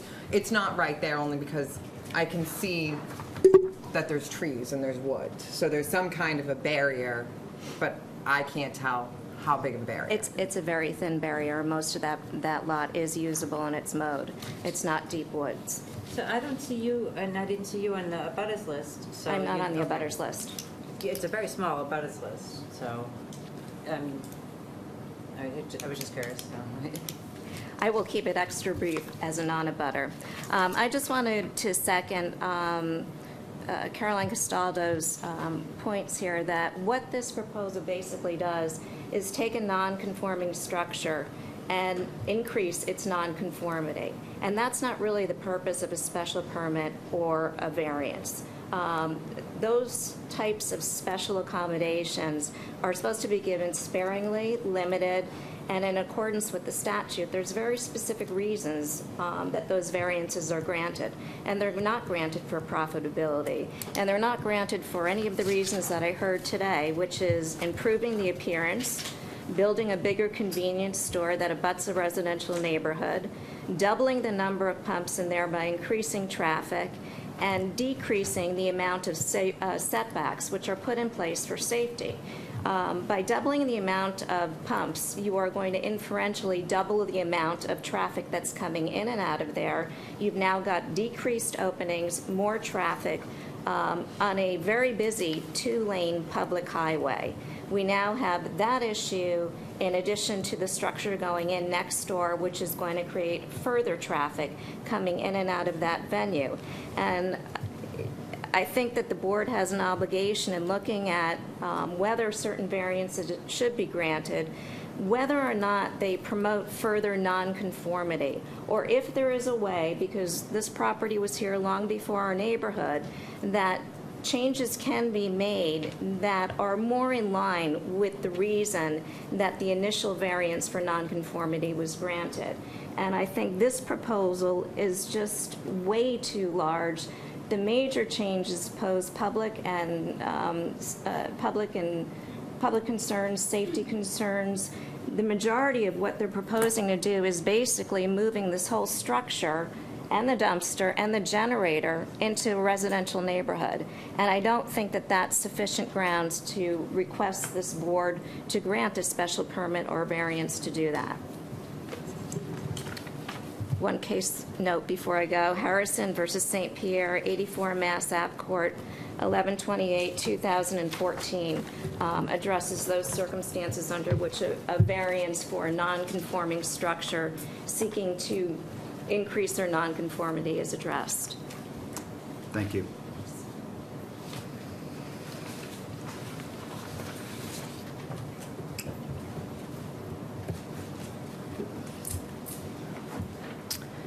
So my name is Judy Farish, 31 Oxbow Circle, not an abutter, so am I able to speak? Absolutely. You're welcome. I will try to stick to items that haven't been addressed. I can't tonight, so. I'm conscious that there's other petitioners here as well, but, so I have a few things, and I may be taking my glasses on and off because I can't see up close, but I'll try to adjust this. I just want to start off by saying at the May meeting, there was a comment made by a member of this board after public comment closed that said, unless somebody tells you, the zoning board, that we don't want to be a town of 60,000 people, you're going to vote however you want to vote. And maybe this gas station would support the 60,000 people. But I just want to make a comment on that on the record to say that I think we as a town have said we don't want to become a town of 60,000 people. And I think that's represented in our master plan. And I took a look at our master plan and I took a look at the nodes that they're trying to develop. And the node actually starts on the other side of Colonial Ave, out to where the Riding Academy used to be. That's the way it's currently drawn. Now, I'll say that could be an error because they also have the hair salon marked as residential, which from looking at other zoning plot lines, it seems to be commercial. So it's the first one. And then I also say that the bylaws also of this town tell you, and provide guidance to you about when a variance should be granted and exceptions. Exceptions should be an exception, not the rule. So this side of town, I just, and I think I said this last time, but I think it's warranted again, we have had a bunch of development that, to me, is not within the look of the town of North Andover. We are 114, we are kind of the entry to North Andover. We've had these massive, and I think we all agree, that one condominium complex that's extreme, they're just right on top of each other. We're going to have these box-like structures going up around Colonial Ave. We have the landscaping business at Sharpmer's Pond. We have all these things, and at some point, to hit on what was said earlier, enough has got to be enough. Like, how can you just keep granting these variances on these non-conforming lots? I really don't understand it. Those of us that live on this side of town, it matters to us, and I'm hesitant to even come up because I don't even know if our words matter to you. And that's the way I walked away from last meeting, is I don't feel, and I'm getting nervous, that we should be berated because we're trying to do the right thing for our community. And again, that's how I felt after last meeting. These are significant variances that the petitioner is asking for. I've sat through a few meetings and I've watched on TV where the Zoning Board of Appeals gives residents a really hard time when they want to build an in-law suite to their existing house that was there before the development, and that was denied by this board, but yet we let commercial enterprise come in and we kind of give them whatever that we want. I just don't understand that, and I appreciate beyond belief, and it probably doesn't come through, that you guys are all volunteers and every board within North Andover volunteers, and I certainly appreciate the time that you guys spend working on this and trying to do the right thing, but it just, on this side of town, it just seems like we are just getting hit with all these properties. And this petitioner on the Prime gas station even said himself that the two exits, and I called Mass DOT about the two exits, and they basically said what this attorney had said, is that they're close and they would have to look at that. The hairstylist probably wouldn't hit their 2,000 entry point limit, but it's an issue for us, and it is a concern for us, especially with the cut-through traffic. And the Prime gas station folks have the right of way. They go before we go. They have a bigger exit. They can see better. Their lines are better, and we get stuck. And there's an accident just waiting to be happen there. And on that note, back in 1999, there was 3 people killed at that gas station, kids, but 3 were killed. And from the record, it was Prime Energy that was reported in the paper that owned the property, and I think they had said today they didn't own it till 2000, but in the Eagle Tribune, it was reported that Prime Energy owned it. Maybe that's not the current. Back to the master plan. I think over and over again, as residents, we have said we do not want 114 to look like Peabody Danvers, and that to me is what is happening, especially in our little area. The 100-foot setback is something that I think sets our town apart from others, and that has it just continues to be eroded. I do have to say, I think the Prime gas station has been a very good neighbor over the years. They've put their flowers up. The only thing they don't have is a bathroom, so when I'm doing my 5-mile walk, I can't use the bathroom, so that will be one of my questions later. But they are a good neighbor. They keep their property clean. For the most part, there are already kids that kind of congregate there, not a lot.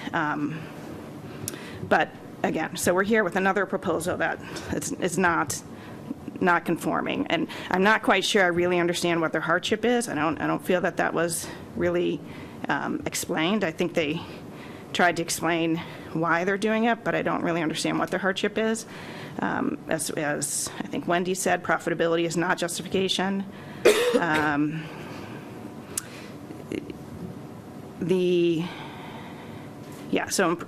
Improvement appropriate to the size of the lot with slight variances, but providing 100% variance, I question that.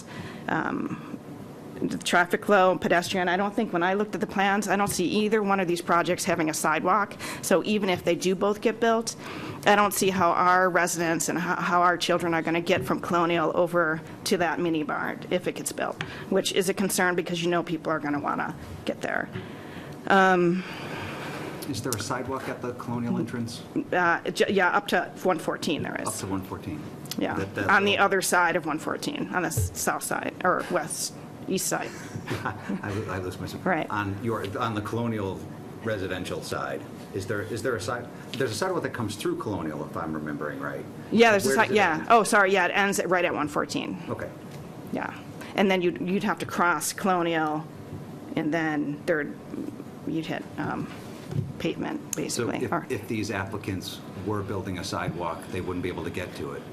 They could get to within 10% of, I think, what they needed to get to, since that seems to be a big percentage point tonight. Where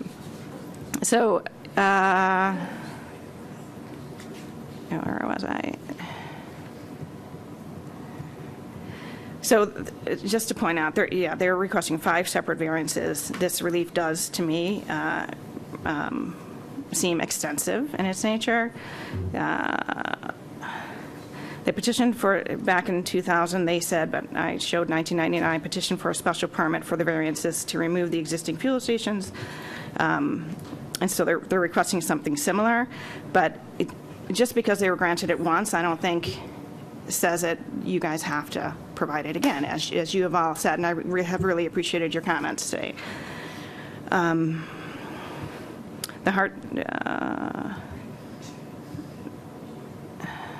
Sorry, there's not. So concerns, obviously, moving the mini mart closer to 114, the traffic. Town sewer, as I understood it, when it was put in that area for the Pulte homes that are down the road, that I thought I remember reading that is pretty much at capacity. So I know that will be done, but that study will be done. But when they brought in that new little building across the way, I think is vacant right now, another vacant building in the area. But that is set back 100 feet, so you can't see it.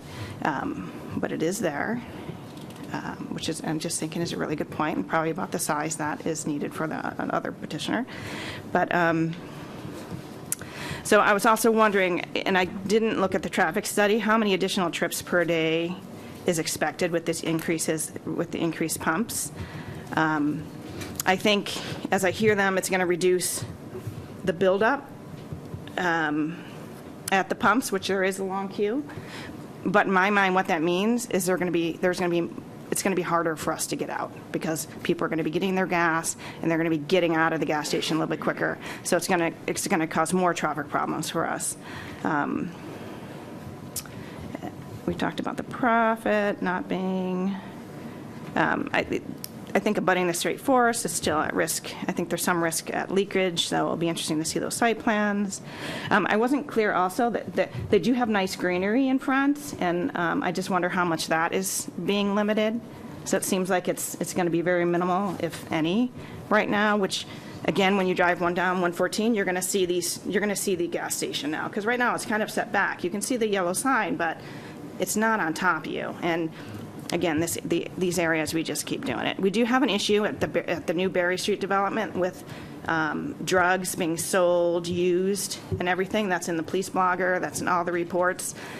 This gas station expanding, I'm sure, is going to bring some of that traffic over there. And there was a comment made about the back of the lot. Well, that in the back of anything is where those folks usually congregate, because they don't want to be seen by passing police, and that is going to be in the abutter's backyard, basically. And then I had a question as to whether or not this, I'll say slightly larger than what they currently have, and whether or not it would have bathrooms. But again, I think my biggest point is that it's a non-conforming lot, and they purchased it as a non-conforming lot, and from how I've read the regs from the state of Massachusetts, that's a self-imposed hardship, and a self-imposed hardship is not also a reason to grant variances, from what I've read in the cases that I've seen. I'm not as good as the other two, but that's it. Thank you for listening. Thank you. Before we carry on with the gallery, there are just a couple of things I think that are worth addressing, so that we don't kind of lose track of them. I do want to give the applicant an opportunity to, hopefully you're cataloging a number of the concerns so that you can apply responses to the board, to the applicant through the board. The other thing is, kind of in reverse chronological order, Ms. Ferris, there are few things more important, frankly, than the community voice in these kind of proceedings. It's regrettable that you walked away with the feeling that your words don't matter. They matter tremendously here. On the flip side, there are places in these hearings where the applicants and the abutters, the gallery, are not being extraordinarily helpful. And that's when, speaking for myself, I'm tuning out. And that may be a point at which you thought that your voice wasn't being heard. When an applicant is puffing about the 90%, the 90% stuff, I mean, I was just rolling the eyes in the back of my head. In the same way, I assure you, Ms. Ferris, that I was rolling my eyes in the back of the head when we got to the stairwell, the staircase in Ms. Vergado's application. So far afield, it was the absolute kitchen sink approach, which I understand, but it doesn't necessarily mean that we need to entertain it as fully as perhaps your commentary would have liked. Again, going in reverse chronological order, I have an absolute appreciation for Ms. Castaldo's point of view of what the zoning board should and should not be approaching, that it should not be approaching the aesthetics, that it should strictly be lot lines and lot lines and configurations and all that kind of stuff. And while I don't disagree in any way, shape, or form that the board is focusing on the plan, I think that if you take a look at the tape afterwards, you'll notice that there might have been 3 minutes of conversation about the brick, 3 minutes of conversation about the aesthetic. It was an afterthought in comparison to what we're going on, what, an hour and 25 minutes perhaps of the applicant and other commentary. If the 3 or 4 minutes is a waste of anyone in the gallery's time, I apologize. The board has tremendous discretion to be putting conditions on whatever relief it may be granting. In the event that it is going to be granting relief, certainly want to cover all the bases in the event that as this progresses and goes to the planning board, perhaps the planning board doesn't look at it the same way that we do. So while I understand that you may have opinions on what the zoning board should or shouldn't be looking at, my suggestion would be call Andy Mailer, ask him, where do I send my letter so I can apply to the board, and that way your opinion will be firsthand. It will be as powerful, much more powerful than standing at the podium.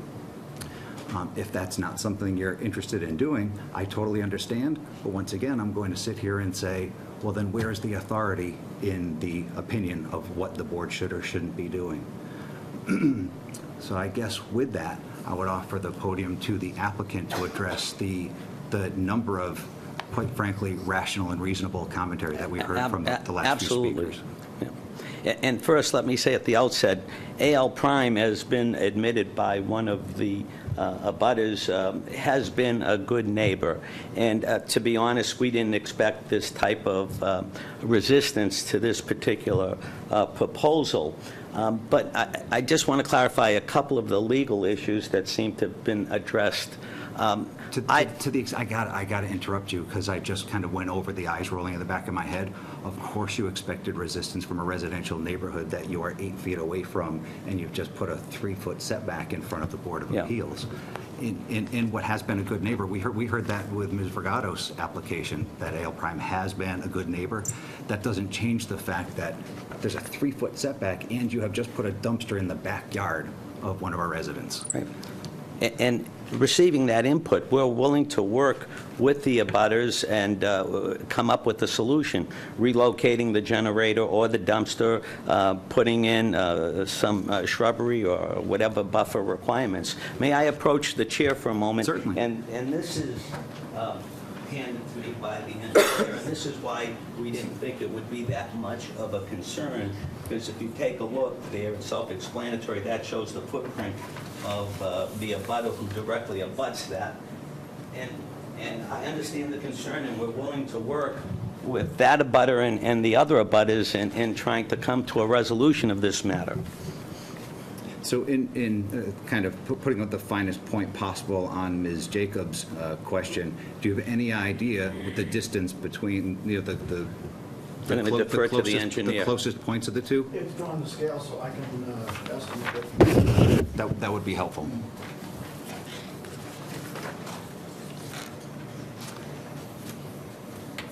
That's not all vote.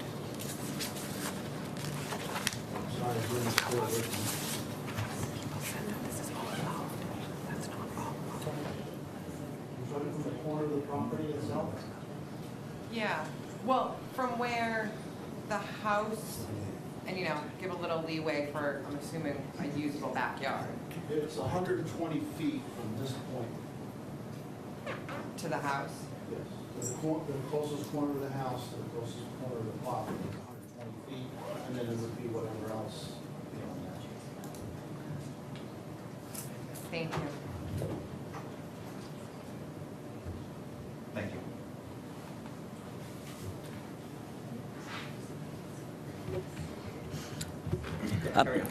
Just a point of clarification. This lot is not a non-conforming lot. It may have been at one time, but in 1999, at least the way I read the zoning decision, there was a variance granted for the lot. The area requirements in that district was 25,000 square feet.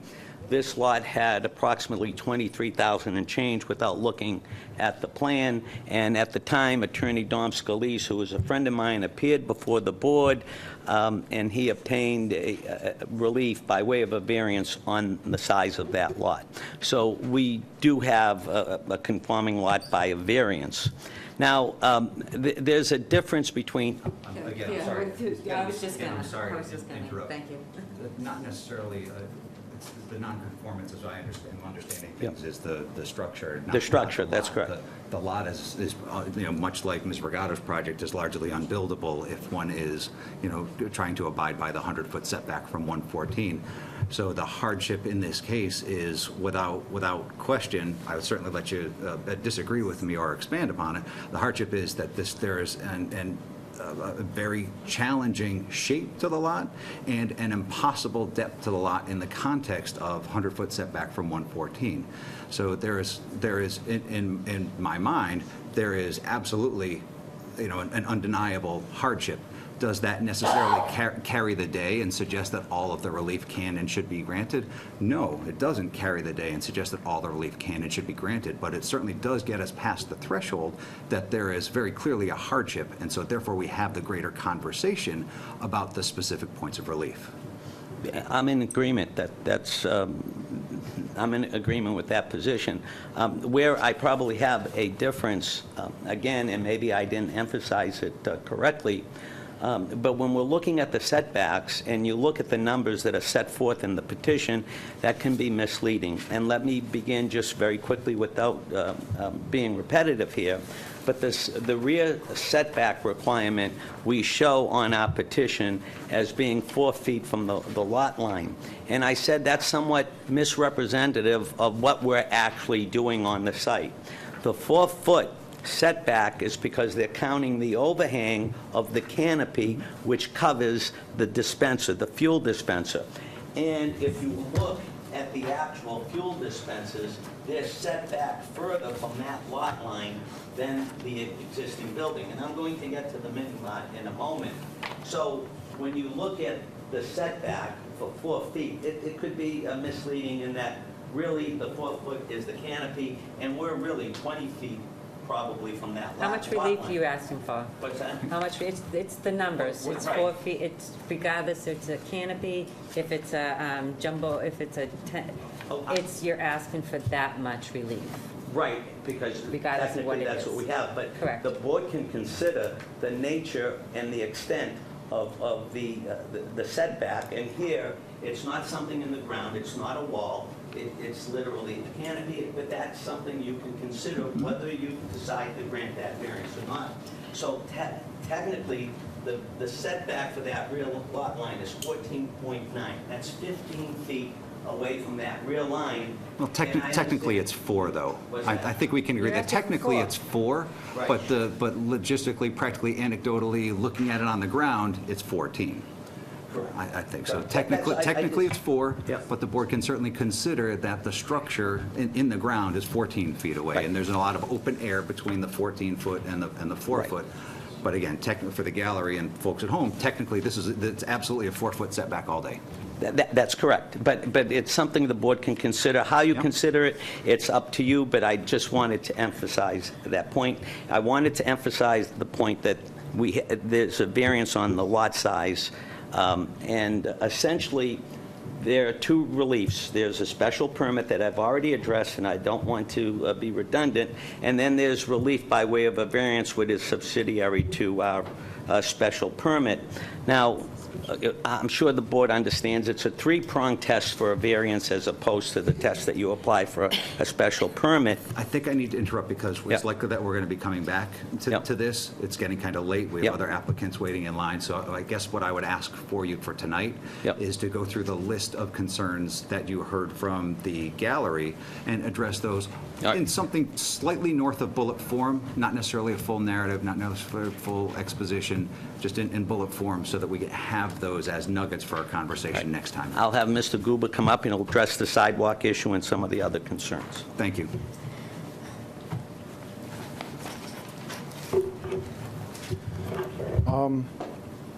We are proposing sidewalk from the property line to the front of the building. This is a new sidewalk that's being shown in here. It actually goes with a handicap ramp right down to the edge of the curb here. We would be willing to consider extending that throughout the entire length of the front of the property. But that's something that, it is something that the town wants or the neighbors want or whoever wants. At this point, we put that sidewalk there, but going beyond that, we weren't sure where it was going to end up going. Yeah, What was the purpose of it? What's north of the site? It's green until The awfully state- far. The state park wraps down around the end of the Okay, so the northern end of the lot becomes state park land? And then when, I guess my question, I think, is when is the next building? Say again? Sullivan Street is going the other way, Sullivan Street, and that's maybe. Sullivan Street. That's like maybe, I don't know, 10, 15 feet Okay, that comes up on an angle. thanks. So there is a sidewalk on this southern end We're proposing to up. put a sidewalk from the driveway to the property line. Okay, thank you. And that could be connected to by the abutter and tied further south at some point. We just didn't know what was going on further north, so we didn't show it. Again, we would do that subject to DOT approval because that's in the right of way. That would all be subject to DOT approval.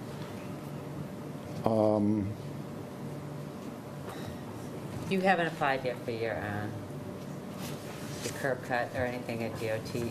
No, we haven't applied to them yet, but we would certainly have to do that as part of the process. As far as the 5 foot versus 4 feet, right now, the existing building is 5 feet off that line. The canopy's proposed at 4, and if you really want us to cut the canopy to make it the same 5, we would do that. The building, which is only 4 feet from the line now, is going to be 14 feet from the line. So the building is being moved away from the residential zone. And I appreciate that, and I think that the board certainly appreciates that detail, of course. But similarly, I'm sure you appreciate that the location of the building really changes the dynamic. So yes, we've got a greater setback. We've gone from 5 to 14. I've already forgotten what you said, 5 to 14. But we've gotten into the backyard of the residential abutter as opposed to, 30 feet to the north of them. I understand that. From my standpoint, if I was an abutter, and I can't speak for the other abutters, the building itself provides a better screen than anything we can plant over here from the standpoint of separating noise, light, traffic, headlights and cars, glare, or anything like that. The building itself, particularly if we change the architecture of the building to put a gable roof on it of some kind that would make it taller, would then create that a bit more of a buffer. The back of that building would be more of a buffer than the headlight glare from the parking that is now basically in the same location. So, I do think we are improving the operation that we have there now. The intent isn't to try to necessarily change the use or add something new or make it bigger. We're trying to make what we have better. We could consider making the building a little bit smaller if you'd like. We can consider rearranging some of the stuff on site. We were trying to minimize the disruption of the existing tanks, the existing fueling facility, and just really address we couldn't move the building before. We'd like to move it now because we have the opportunity because the septic system it doesn't have to be there. As far as the accident at the site, it was a tragic accident. It was not in any way related to the design of the site, the traffic flow on the site, or the safety of the site. It was an instance where there were 3 high schoolers that were in a stolen car in a police chase, and they were driving down a road.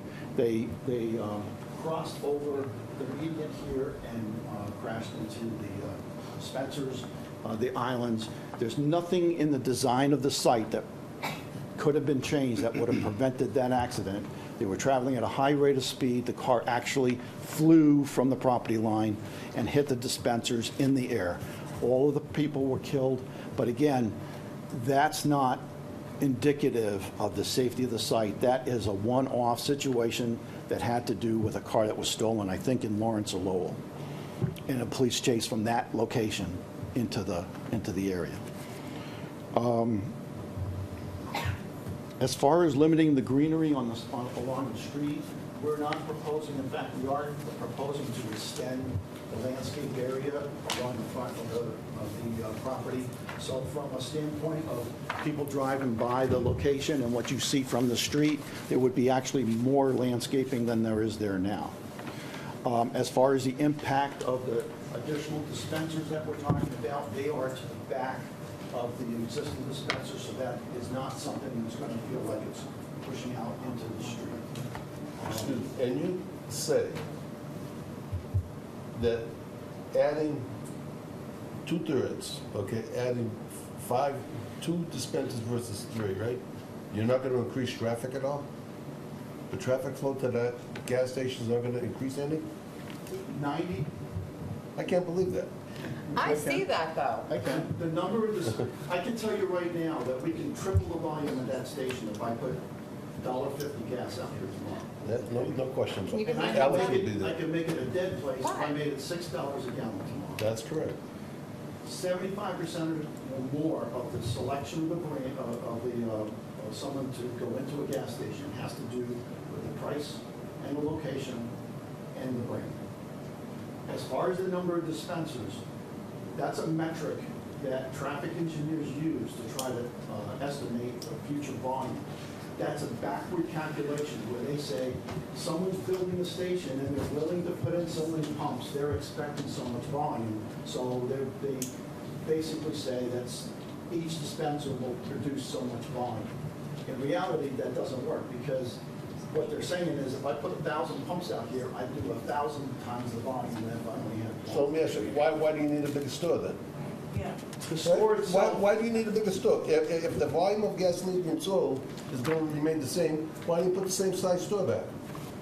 Because the store doesn't, if you go in there, it's really tight. I mean, you're on top of. Yeah, you just said you're not going to gain any more selling space because of the additional handicap bathrooms and the addition of these coolers. Well, now that you mention it, there is a question about the restroom. We will have accessible restrooms. Yeah, I understand that. Will provide that. Well, you have to, that's why. Okay, it's not that you want to, it's because you have to. Well, no, we don't, I'm a plumber, I know what you have to do and what you don't have to do. but they don't have to be public. I don't know about that. Yeah, they don't have to be public, and unless it's over 1,200 square feet, we don't have to have more than one. So the limit we would be putting in 2 ADA restrooms, and they would be accessible to the public, which we can't do now because of the condition of the small building. Everything was squeezed in. We've got a tiny little building that has a limited amount of space where everything's a ton. To be honest with you, that. I understand. To be honest with you, the way I feel is this, and I'm in my voice. Right now, you have a pre-existing non-conforming use, okay? You want to rearrange the whole thing, okay?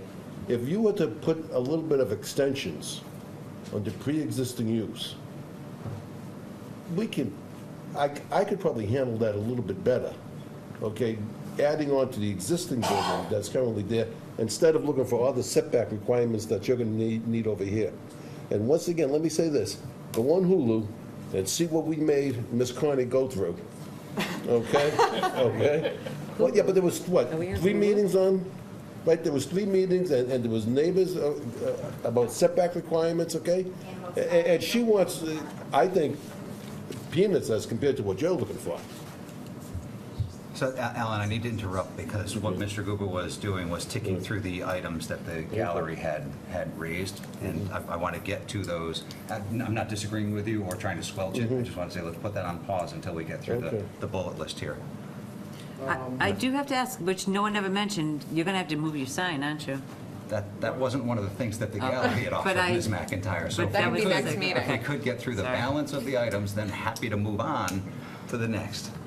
The quick answer is we're not moving the sign. And if there's any change to the sign, that will be a separate matter handled. But we are leaving the sign in its existing location.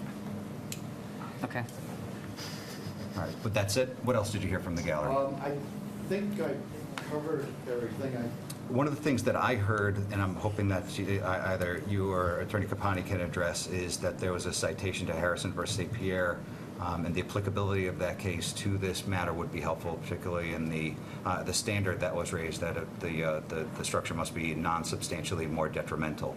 Is that something that applies here or does not apply here? What's the value of Harrison?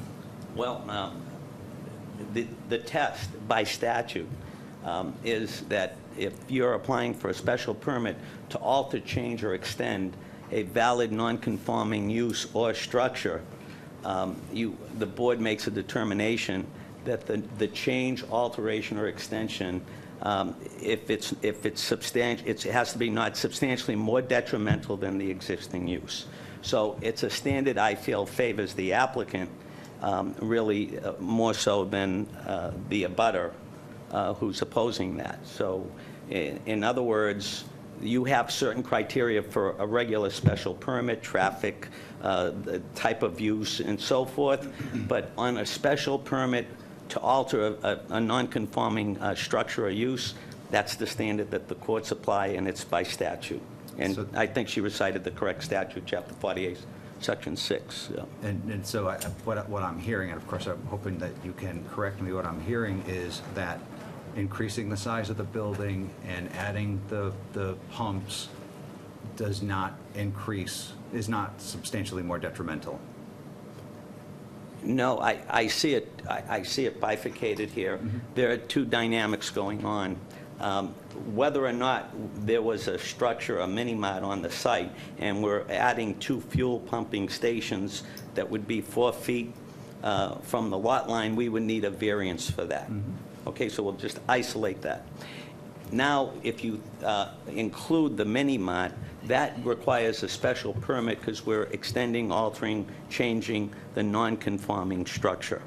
So essentially, when the board, I feel, evaluates this matter, when you're considering whether to relocate the mini-mart, you would apply the standard as set forth for a special permit. As far as those other requirements, that's a variance, and you would apply the 3-prong test that I'm sure you're aware of as to whether or not a variance should be granted. Now, in this particular case, I think there's a finding on record that the zoning board in 1999 determined that because of the width of this lot, that created a hardship. So anything that we do on this lot, we cannot comply with the dimensional requirements.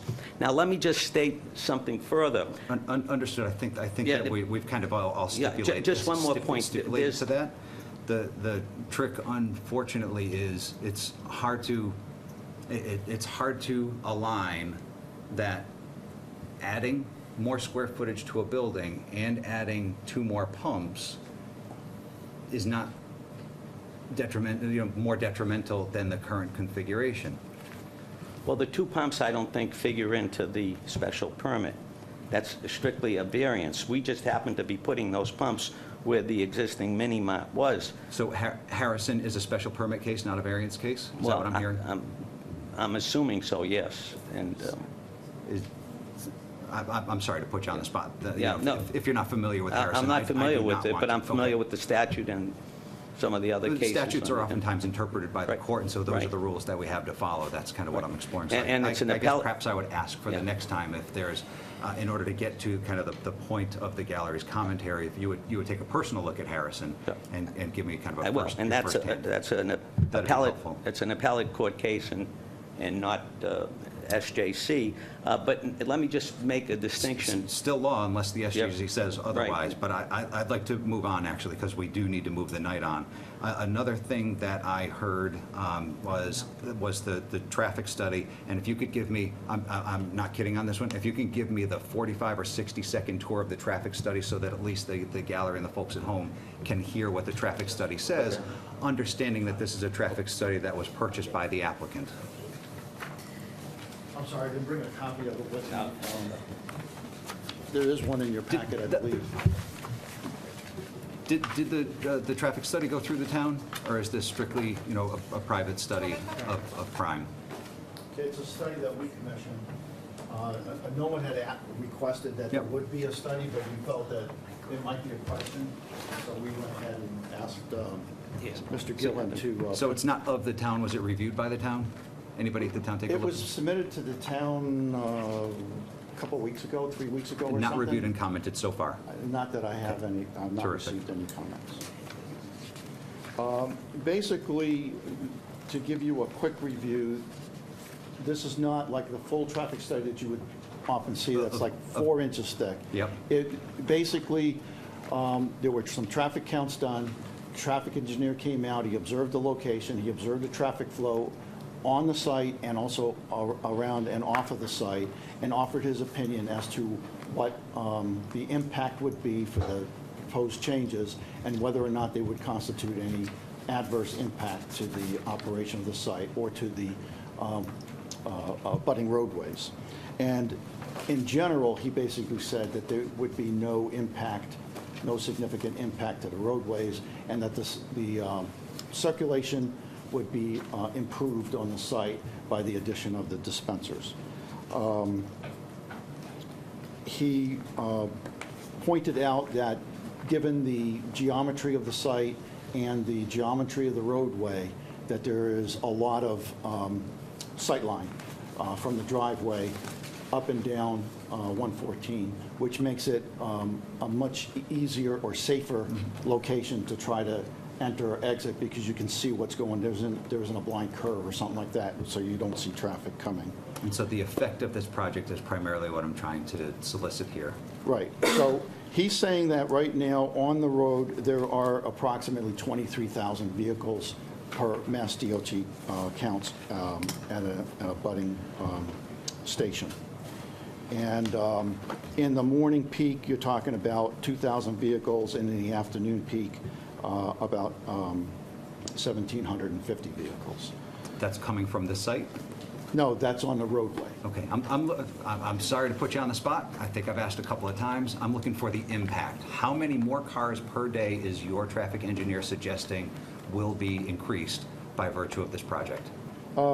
He's saying that in the weekday morning, that the impact based on 12 fueling positions as opposed to 8 would go from 162 to 244 vehicles.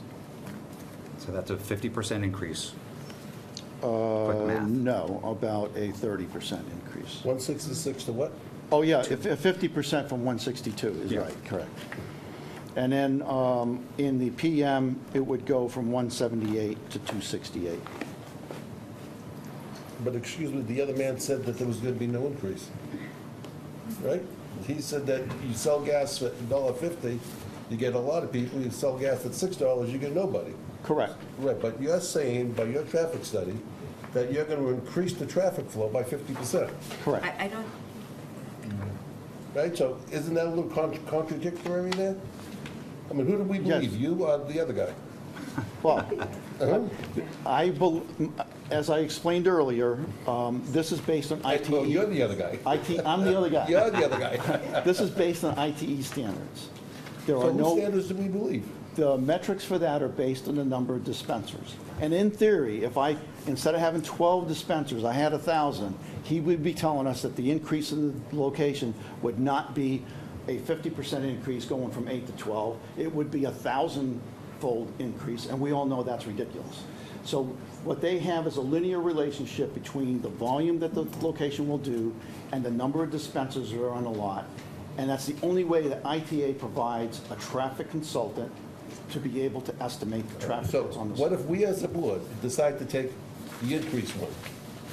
But that's why we provided it. Okay. We provided it, so this is a data input for your consideration, and I'm trying to explain that from my standpoint, which you may not agree with, is that this is based on a linear relationship between the volume of the location and the number of dispensers, and we don't see that in actuality.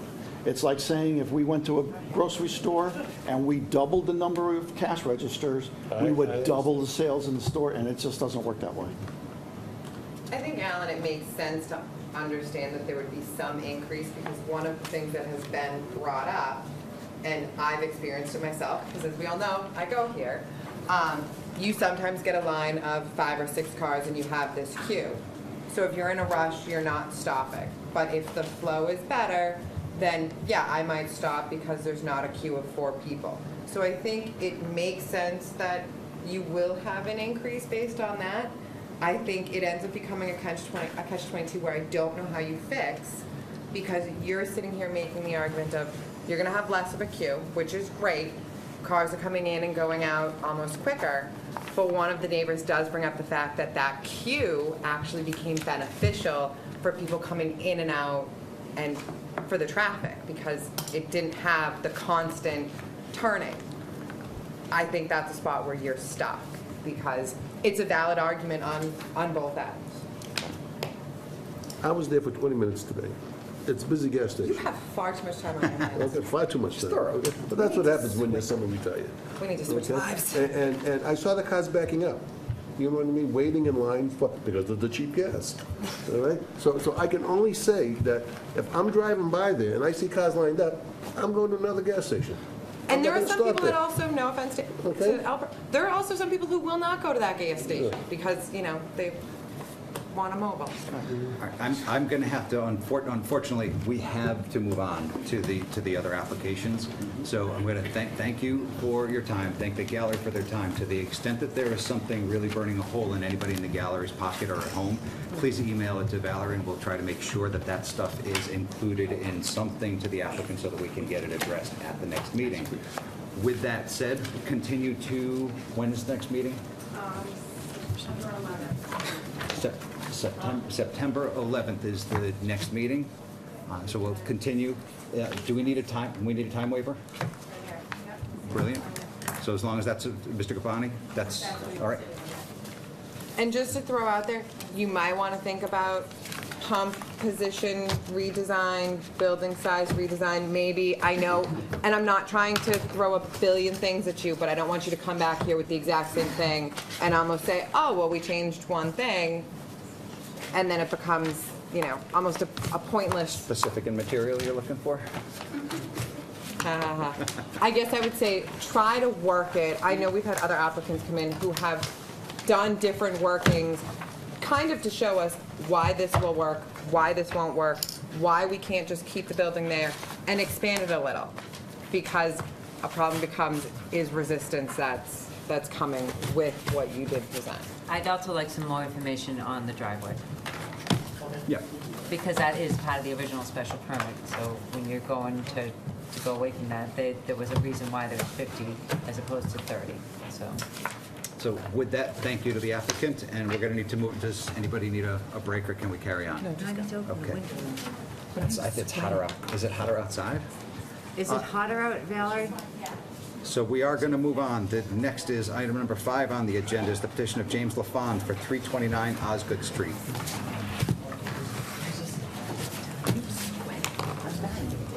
I think I'm in menopause. Oh, you don't even know. I don't want to know. I don't want to know. I'm hoping I'm dead before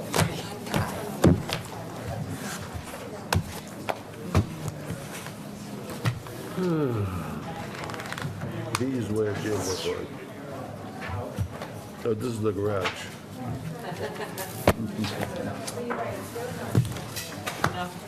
I'll just take anything. Because I'm sure if it was, you know, Board of Selectmen. Everybody votes for that. There you go.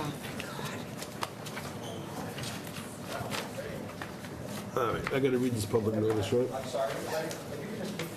conversation, if you would, just through that doorway. Thank you.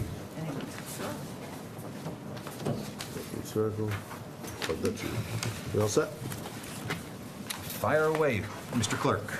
Notice is hereby given that the Board of Appeals will hold a public hearing at the Town Hall at 120 Main Street, North Andover, Mass. On Tuesday, August 14, 2018, at 7:30 p.m. to all parties interested in the petitions of James LaFond for property at 329 Osgood Street, map 95, parcel 46, North Andover, Mass. 01845, in the R4 zoning district. The applicant is requesting variances pursuant to Town of North Andover zoning laws, section 7.3, table 2, for construction of a 16 by 22 garage within the R4 zoning district. A variance from section 7.3, table 2, dimensional requirements of the zoning bylaws for one side setback in the R4 zoning district to construct an addition of a 16 by 22 garage to the existing home. Side setback proposed is 10 feet. The required side setback per table 2 is 15 feet. The relief variance needed is 5 feet. A variance from section 7.3, table 2, dimensional requirement of zoning bylaws for one rear setback in the R4 zoning district to construct an addition of a 16 by 20 garage to the existing home. Rear setback proposed is 10 feet. The required rear setback per table 2 is 30 feet. The relief variance needed is 20 feet.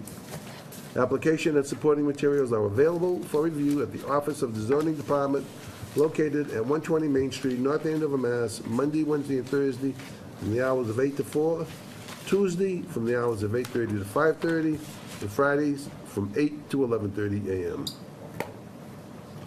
Thank you, Alan. And that's official. Thank you for your patience. We know that this is a long night. So with that, the floor is yours. Thank you very much. Our names are Jim and Lisa LaFond. We are the owners and occupants of 329 Osgood Street. And obviously, the purpose here is we've applied for a variance because we'd like to construct a garage. As a little bit of background, my family, my parents in particular, purchased these lots in 1953 or 54.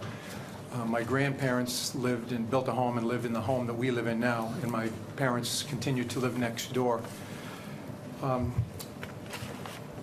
In September of last year, my mother, who was my last remaining parent, passed away, and we had a couple things happening at that time. During the winter, this past winter, we had to take down a huge buffer of about 10 hemlocks that were infested with woolly adelgid, or whatever the name is, a disease. The trees were diseased, they were dying.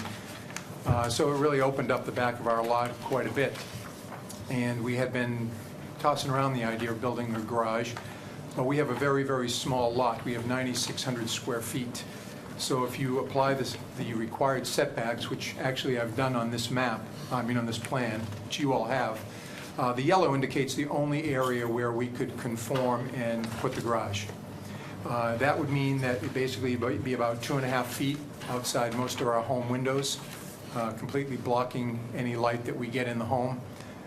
So it's just not feasible. We also don't think it would look aesthetically pleasing to put it there. So we consulted with an architect, we consulted with a surveyor, we had the lot surveyed, we had it staked out. The architect put us through some different configurations of where it possibly could go, where it shouldn't go. We originally thought we'd like a 2-car garage. She just said that was unreasonable. We originally applied for a building permit asking for a 6- and 7-foot setbacks. The building department thought that that was unreasonable and that we should push it back to at least 10, which is what we did. The architect had an interesting concept, was to situate the garage diagonally, which would do a few things for us. Across Phillips Court, there is another garage that's a detached garage that's on another lot owned by someone else that is also situated diagonally, so it would complement it. It would provide a screen for us, privacy screen for people coming out of Phillips Court, which is a pretty broad road for a small road. We wouldn't have light penetration into our backyard. We would use that combination of stockade fencing and landscaping to kind of rebuild that screen and buffer that we previously had. So obviously our biggest hardship is the fact that we just don't have the space really to put what we want, where we want to put it without the variance, and that's why we're here before you tonight. I've got a lot more information, but I know your time is precious. So at this point in time, I'd be happy to open it up to questions, or if you wanted more specific information on what we've done, I'd be happy to answer that for you. I have a question. And I'm looking at the design, and you have it kind of kitty-cornered, Correct. right? And you just said, so, and I understand where you're coming from, but the pulling in and the turn with the corner there, the light wouldn't be in your house. But wouldn't you think, and I understand you had an architect, and I'm sure he knows more than me, but if you straightened it out, so on Phillips Court, it wouldn't be a little more aesthetically pleasing? Well, I guess, yeah, aesthetics are, I guess, in the eye of the beholder to some degree. You know, it depends upon what the setback would be. If you were still... Yeah, but if you're looking for a variance, I mean, would it matter if it was square or kitty-cornered? You know what I'm trying to say? Either way, you need a variance. That's correct. Yeah, and we've just settled upon the fact that it will do more for us aesthetically if it's kitty corner. Again, the garage across Phillips Court, if you've been there, is kitty corner already. I saw it. Being the long side that would be kitty corner, it would provide more part of the buffer that we're going to try to arrange on the back lot line and on the side. The side lot line buffer is mostly there. It's a stockade fence. I think we'll have to add 1 or 2 sections if the plan were approved like this. I mean, it just looks like you're throwing a garage on the lot. That's the way I would take it. You need a variance, so what the hell, let's just throw it here. We don't care where it sits, and we can go in and out, instead of positioning it square to the lot. Well, we would, to be honest with you, disagree with that. We think that, you know, we think that the positioning is more optimum. We've talked to all our neighbors about it, and they understand what we're trying to do. And sounds good to me. So I do have a question as well. I mean, I actually do agree with Alan. I think positioning as to the house as well, not just there. I mean, again, in what you said, it's your application. My question is, again, I cannot formulate words. I am so sorry. How high is this? You said it's a 1-story. 16 feet. 16 It's just feet. an 8-foot wall, and then right with a 45-degree pitch, the roof makes it 16 feet. And your house is 2 stories? 2-story house. Yeah. So it's lower than, okay. It's what? Lower than your house. Oh, yeah, it's a house probably, well, it's probably 24, 25. I've got a 20-foot ladder, so. And so the reason you can't put it within that yellow area, but because it's... Well, it would be 3 feet out, actually, in the greatest distance, 3 feet outside of our windows. And you couldn't attach it to your house? I mean, there is another position you can go into on the lot, but it's just that you want a freestanding garage, or you don't? It would, if we attached it to the house, we would enter our garage through bedrooms. Okay.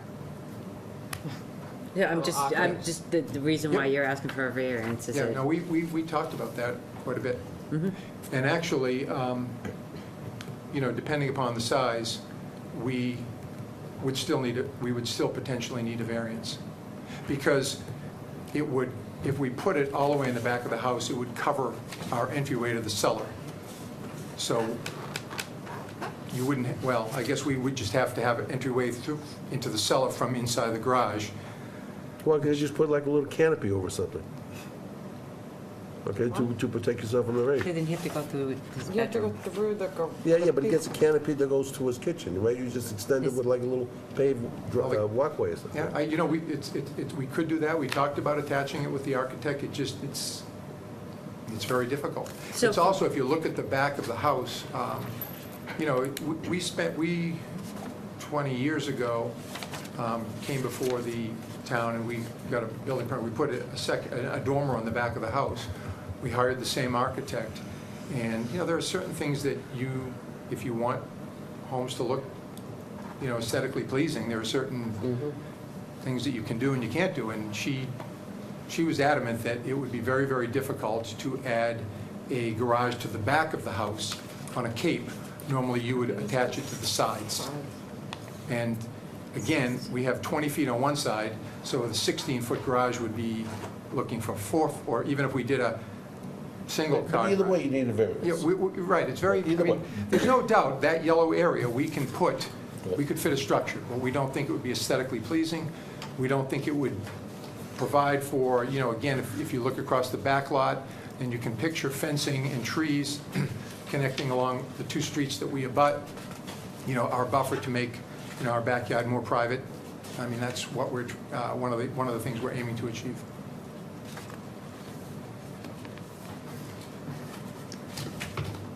Do you have anything that indicates, or maybe I'll just ask it differently. I can see on the northwestern corner of the lot, it looks like that's where the driveway currently is. Is that right, driveway stone? Yeah, I would say that that's, northwest corner of the lot, yep. It's half and half. The Okay. part where it says DR Way I is got you. paved, the other part is stone. And where's the new driveway? Like, I know where it is, I just don't see what the plan is. Is this going to be a driveway that is going to be, extend beyond the wings of the garage, or is it just strictly, No, I mean, corner to it's got- corner right to Phillips? It won't even be as wide, it'll be 8 feet, the width of the door. Width of the door. And actually, we will be I know. taking out part of that front driveway. I agree. Isn't that big? 352 feet. That's a very large garage, a one-story garage at 352 feet, is that, It's oversized, it's 16 by 22. because your home is 1,300 square feet, so the ratio of a garage, that's what it says, 1,300 square feet on here. That's, Existing house, 1,300 square feet. yeah, that's the ground floor. We have over 2,000 square feet. So for me, what I'm looking at, existing house, 1,300 square feet. All right. And you put a 352 square foot oversized garage on your lot, it just does not, whether it's kitty corner straight or whatever it is, it does not look aesthetically Right. pleasing. If you choose to use the information that's wrong, then you can. I have no other choice but to use the information that's presented to me, Okay. so. Fair enough. So the actual is square stamped. This footage is of the house is actually- yeah, approximately stamped. 22. 26, 22? That's not 26, 22. This is stamped too as well, so I mean, I have no other choice to use it.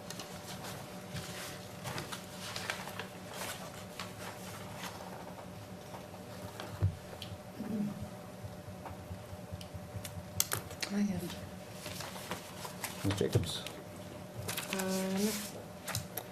Then I guess it's my turn, and I wasn't looking forward to this necessarily, but hopefully I can be illuminated. So we talked about it a little earlier in the night, that variances are only granted in an instance of hardship. And the standards for hardship are, they distill essentially down to soil, shape, or topography. And I haven't heard a shape argument, I haven't heard a topography argument. Did I say soil? I beg your pardon. And so I haven't heard those three. So I'm hoping you can tell me where the hardship is, because size, unfortunately, and I heard you loud and clear that the size of the lot is undersized, but the shape is roughly square. So I'm hoping that you can help me with that element of this. Yeah, we don't have the benefit of an attorney or an engineer, so I'm not really sure. I mean, I thought topography did include size and size limitations. Unfortunately, no, it doesn't. If that were the case, the entire universe would be fitting 10 pounds of flour in a 5-pound bag.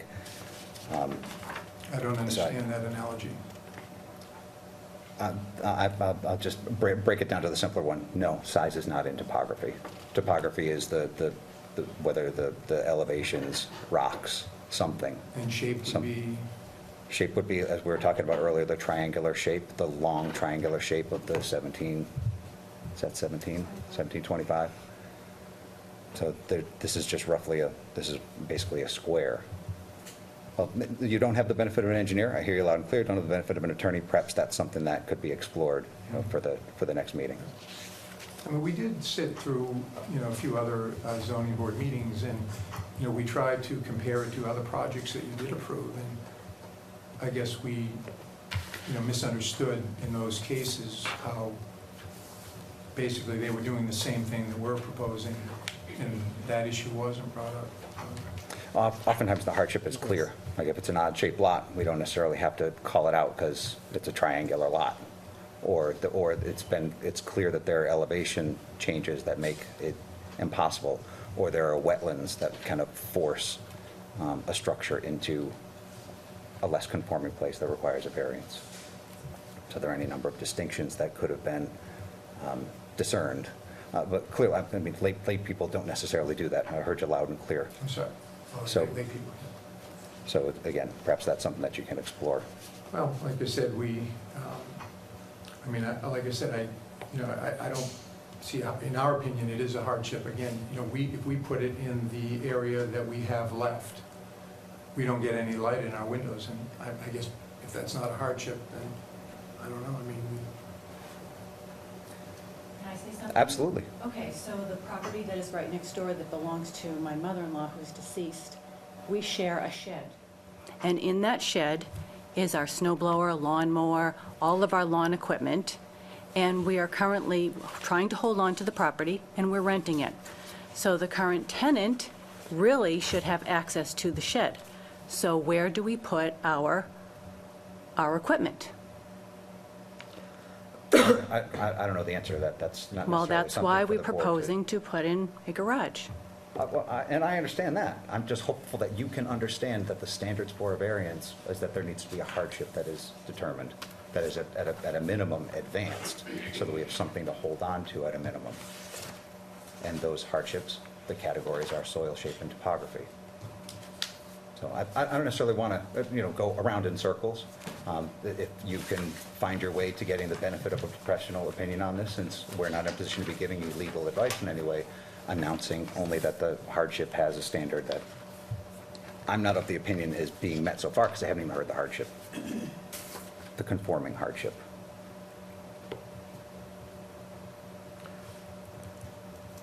What he's saying is that you can always ask to be heard at the next meeting, and that gives you about a month to, if you wanted to, meet with a lawyer, hire a lawyer.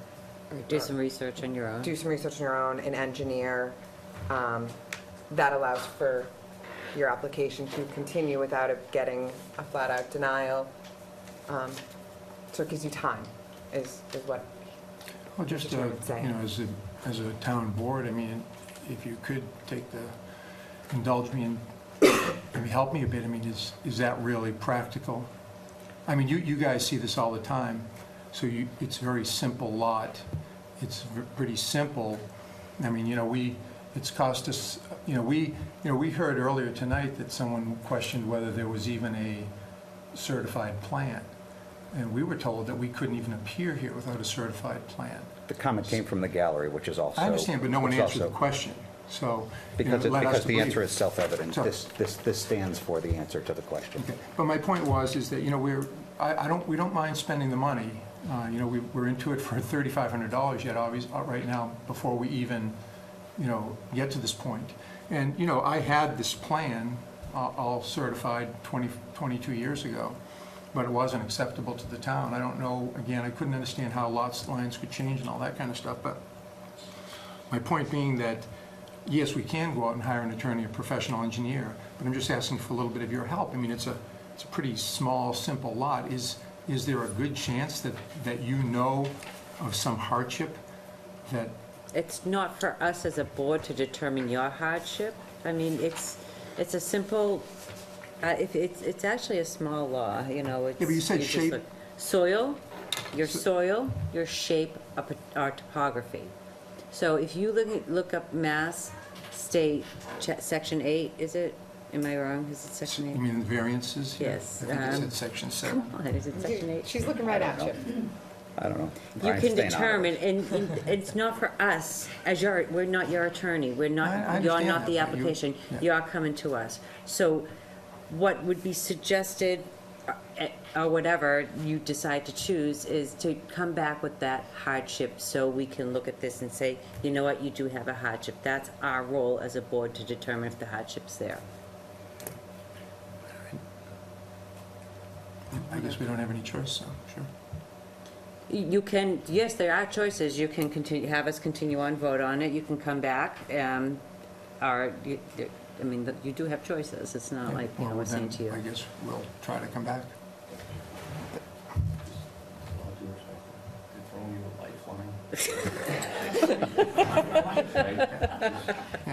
And let So, me but I don't just- let understand me the proce- emphasize. procedure. What do I have to make a motion or something? No, we do that. Let me Okay, well emphasize. then, yes. I don't think please. anyone on this board is saying you need to now go out and hire a lawyer or hire an engineer or pay the money to come in.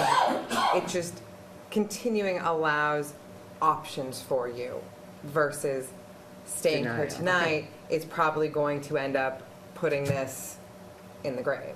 Okay, and please do. Okay. But before we do, I see a hand in the back. If you want to be heard, please come up to the podium.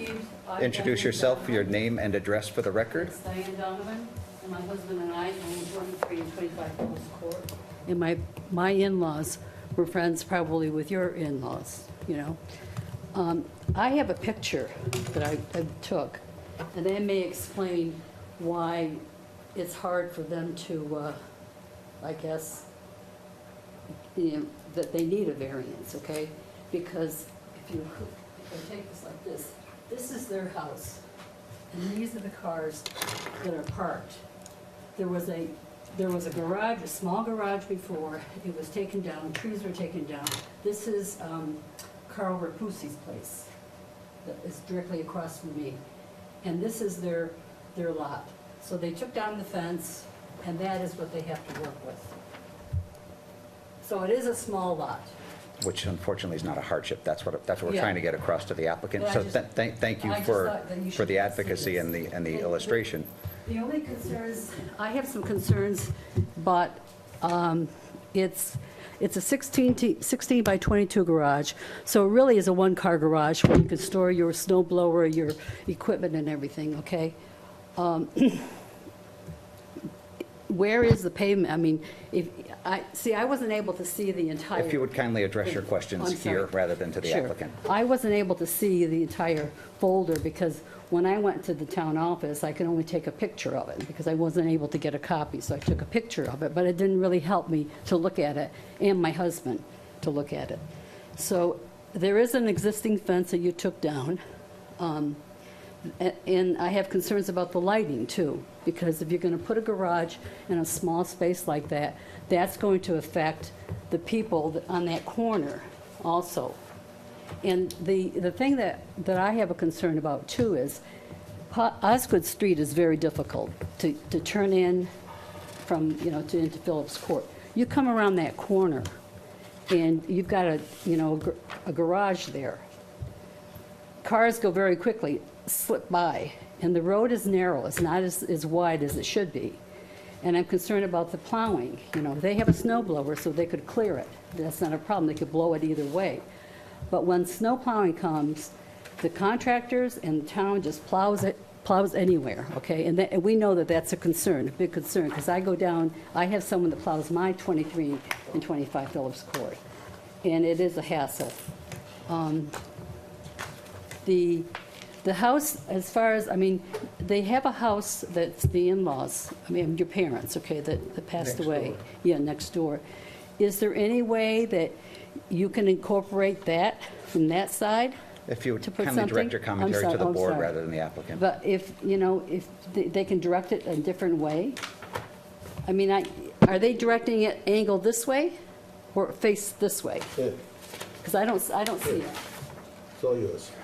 No charge. Yeah, No but charge. that's not showing where the front of the No. entrance is. But she It's doesn't also- have that. She Right, used it's to- I also don't not have showing you this. pavement. So Right now now, she does. it's a yard, so you're gonna pave I'll your share full yours. yard. What? It's a yard? Is that a yard there, or is that pavement already? Is that a driveway, No. or? Am I allowed to answer? Yes. All right, it's all yard, it's all grass. The end of the garage that it directly faces Phillips Court is where the door will be. It'll be one car wide door, one width door. Right, so okay. So there will be, there'll be more, it's about, as the closest corner indicates, it's 10 feet to the lot line, but there's another 5 or 6 feet of grass beyond the lot line to the current pavement. So you're gonna make, that's gonna be driveway? for That's them, gonna be right? your entrance, that 10 feet is gonna, and so that's gonna be where pavement is right Phillips Court? Is that, I mean, I'm just a little confused with Yeah, the, if Are I, you gonna be using yeah. this for a car? And I'm only asking because you mentioned, We'd like to park Yes. one car in the garage. may I approach with this just to try to Sure, clarify? certainly. are we that bad? Are we that, No, are we that well- unapproachable? The other people don't like us. So we're apparently meeting it. this would be the new driveway approaching onto Phillips Court, and then we'd be getting rid of part of this. Linda, take a look. You want to see it? Yeah, I do. There's a lot more that, I mean, if you did it straight, it would, I don't think 10 feet from the entrance of that the pavement. What are you The hung up 10 on? feet right here, that's not enough. Yeah, This- but isn't it more than 10 10 feet feet because for it's what? angled? Is it gonna angle it in? Correct. You're gonna park in, where are you gonna park your other cars? One in here? One in the front. I thought you were getting rid of that. We are, part of it. That's 4 cars. It's 2 deep on each side right now. You're not, so you're getting rid of partially some of that. Correct. If we only have a 1-car garage, we can't park both of them there. But there wouldn't be a car in front of it to park, or sometimes people park their cars in front of a driveway, I mean a garage. Yeah, I don't see us doing that, but you're right, someone could do that. Actually, as you You might know, wanna our position it- neighbors park, right. Everybody who has parties on Osgood Street, all their neighbors park all up and down here too, so. Right, but I'm thinking you might want to position it so you could have that possibility of having Are you your s- car in here. This So is the what are you entrance. asking? Move this back, or are you asking to widen the pave? Just move it straight, Turn it. yeah. You'd have a little more space to park a car in front of it. And give you a little more parking near your house. But I can't do Yeah. that for I you, mean, it so depends on the that's not- setbacks that you require. If we went with the 10 and 10, we actually lose driveway space. Because when you're on an angle, see, this is 10 feet to the road here. So if you Correct. turn it so that this corner is also 10 feet, you have 10 feet. But, and again, we haven't actually, that's not my plan, I don't want to. But the driveway is actually going to be curved. If you orient it that way, you've just lost this much driveway, I think is what I'm hearing you say. That's right, unless we move it further back. Yes. Right. I mean, And then you're going smack dab in the middle of your backyard. that's, But it's 352 feet. It's how big's this lot? I know, but then that looks odd. I 9,000. mean, that to me would look more awkward. I don't know, I think it's a little too big for the house anyways, to be honest with you, so. Well, that's based off of going on the 13. Well, I mean. Even 20, you've already even paid if- for it, so, I mean, you paid for that. Oh, no, no, The right. only thing Yeah, I I've got got extra was this. packages, though. Oh, okay. Yeah, good. Yeah, I would like that, because my husband would like to see it. And the other thing that I have a concern also, which was brought up, is the drainage on Phillips Court. It's not that great. And so, that needs to be addressed. Yep, that was the second, Right. most of what I was asking Right. about the driveway, because we're adding impervious surface, which is the footprint of the building, and then we're adding impervious surface with a new driveway, so your comment's founded and understood. And the other thing too is there's a lot of parking spaces there, because in the front where the Garrison, not the Garrison, but the Federal Colonial is, there's like a spot here this way that's paved. Then you've got the other 3 cars that, on the other side of that house, the Federal Colonial White, which is, 3 cars there. And they removed a small garage, okay, to put in a utility shed. And what they're proposing is they would have to do something with the utility shed that they have to be able to accommodate both. My question is too, is that, are they going to be renting the house next door? That they need to, I mean, is there any way that a garage could be done on that side? But you've got tenants there, if you're gonna rent, unless you sell it or you give it to a family. That's not an issue that's relevant to Yeah. this particular conversation. I understand the question, it's just not relevant. Well, I feel that it's, whatever way they put it, I feel that it's a big garage to be able to put into a small area like that. But if they can improve it, I mean, I'd be willing to look at the plans. Okay. Well, thank you very much. Thank you. So with that, let's... Should I answer the questions? or- Certainly. Okay. So there are no plans for lights. The driveway, I think we just discussed where it would exit. We did not take down any fence. I don't know where that thought came from. There was a hedge of 10 mostly hemlock trees, 1 spruce, and 2 white pines that were 40 or 50 feet tall. But we did not take down any fence. As a matter of fact, we're going to be putting up more fence.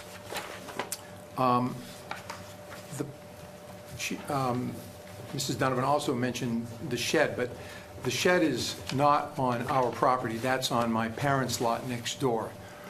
And part of this whole exercise is because we don't know what we're going to do with the house. It is rented. It will be occupied September 1st. So we are trying to actually extricate ourselves from what was basically a 2-family little compound. We have a paved walk that goes from our back door to my parents' back door. We have a shed that we use in combination, which is also 10 feet from their rear lot line. So whether or not we hold it, we have 2 older sons who, one lives in Maine and the other owns their own home in North Andover. They're not going to be, they don't want the house. We've already asked them. We have a 25-year-old daughter who's getting married next year. She indicates she and her husband are moving to Boston, so, it's what young people want to do. So our goal, my wife and I, is to try to hold it and rent it for 5 years, revisit the situation with our family, and if no one wants it, we would probably sell it at that point in time. So, again, we would have to make that separation between the lots, because obviously our new neighbors would probably not want a sidewalk connecting our back door to theirs. So I guess that answers the renting shed. The drainage issue, again, we did talk about that. That was one of the reasons the architect recommended. We do have a very flat lot. That's one of the reasons the architect recommended that we put it as close to that corner as possible, because it makes the driveway as short as possible. And by angling it, it's kind of putting the long side to or kitty corner to the lot, and gives us more privacy that way without extending the driveway an inordinate amount, whereas if we moved it all the way back to the other side of the lot line, you'd have maybe a 30 or 40-foot driveway. And she also recommended that's why we would take out some of the front lots, so that we would not have as large a net increase in impervious area. Also, when we put the addition on, the town asked us to run drainage for the lot. So we were given a permit by the town, and there is a 4-inch drainage pipe that drains into the town drainage system. And we would definitely connect the gutters from the garage to that, so that we would not have any additional runoff. They were very concerned at the time of course, water running out onto, mostly onto Osgood Street, because there are school buses and, cars, kids going to school. So, we feel that situation the town wanted us to do, we did it. So we would use that drainage system, and we would not be holding any water on the site. And that's it. So, again, if you would be so kind as to continue the public hearing. I'll make a motion to continue the public hearing until, what is September that? 11th. September 11th, in the year of 1918. I would also talk to your engineer about correcting the square footage of the property. If the 1,300 isn't accurate, you might want them to provide you with correction. I'm just, before I'm going to, how big is the lot?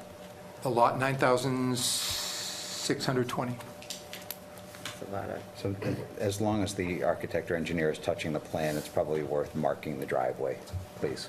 You mean drawing the driveway on there? Yeah. Yep. Okay. So the square footage, mark the driveway. Wait. Anything else? I think that's it. Motion made. Was there a second? Second. All in favor? Aye. All opposed, no. Continue to September 11th. Thank you very much. Thank you. Thank you. Have a good one. You too. I had to wait that night. So do we have? I think I'm going to give birth. again?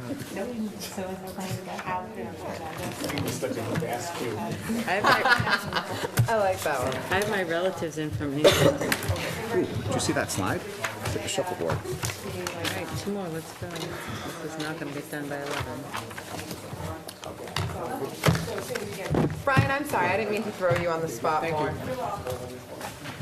You're the only familiar face, or lawyer, for that matter. All right, let's be moving on. In the interest of time, let's move on to item number 6, the petition of New Discoveries Early Learning Center at 997 and 999 Osgood Street.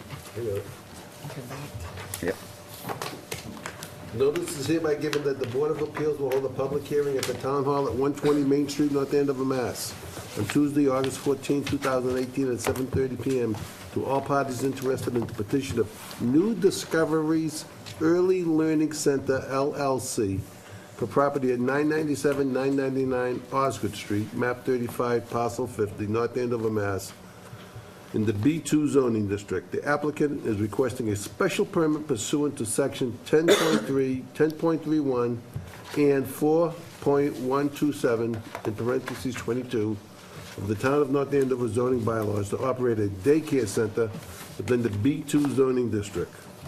Application and supporting materials are available for review at the office of the zoning department located at 120 Main Street, North Andover, Mass., Monday, Wednesday, and Thursday from the hours of 8 to 4, Tuesday from 8 to 5:30, and Friday from 8 to 11:30.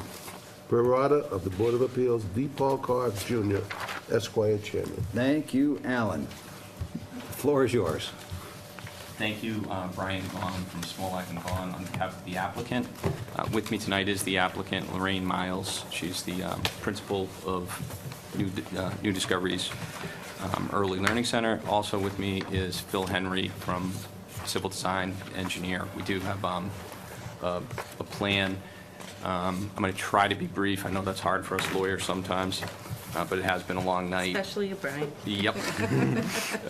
But this is, you should probably all be familiar with it. It's the 1003 Osgood condominium. It's actually the barn building, the red barn at the property, which has been vacant. It is the red barn building that has the full lease sign on it. It's not Yes. the building abutting it. Because on the plan that you gave me, it appeared... It's all connected, actually. It's all part of the same building now. Oh, okay, all right. And the whole thing is a condo, but the barn itself is... It's in that red barn corner building, right. So the property is fully approved. The only construction that is to be done here would be on the interior to build out the daycare center. What we are also looking for approval for is a really minor change on the outside, which is what the plan is over here, which would be to put a play area outside. The reason we're before you isn't for any dimensional matters whatsoever. It's just for the use. It's a special permit for use. For a daycare center, it's actually, I don't believe there's any place in town where it's by right. The daycare center is by special permit, no matter where it is. Happy to answer any questions, but I think it's really a consistent use with the neighborhood. I should also mention, I guess it's Phil's already been before the Conservation Commission on this, and he can fill you in if you're interested in any of the details about the play area, but he's already had that approved with Conservation. So you're not taking anything away from the parking, so parking's going to stay the same, but the play area? Correct. Do you have to go to planning because you're changing their site plan? So Phil's had some discussions with Gene and has been informed that he won't need to go to planning for this. However, both of the decisions for the existing property have a provision which specify that minor modifications to the plan can be approved by the planner. So I'm assuming that was the decision that was made. However, should Gene or anyone else say, no, actually, you do need to go before the planning board, we, of course, would have to. So far, Phil's been told that we won't need to. I did look at those permits, like I said, and a minor modification is allowed. It's for me to, because we'd be signing that plan. Right. If it's approved, we'd be signing that plan. Well, actually, Have that that's on an interesting thing. In this case, we wouldn't necessarily be having you sign Correct. that plan. But you brought it up, so. And the reason for that is our special permit that we're asking for it's a use permit. It's just for use. Because this is such a large commercial property, in order for the current applicant to prepare a Mylar plan that would be recordable, would be a substantial expense. And furthermore, there isn't really any structural changes being done to the property. So we haven't submitted a Mylar. We would, we could provide a Mylar plan. In order to get something that's going to be recordable for this property, it would be a substantial expense.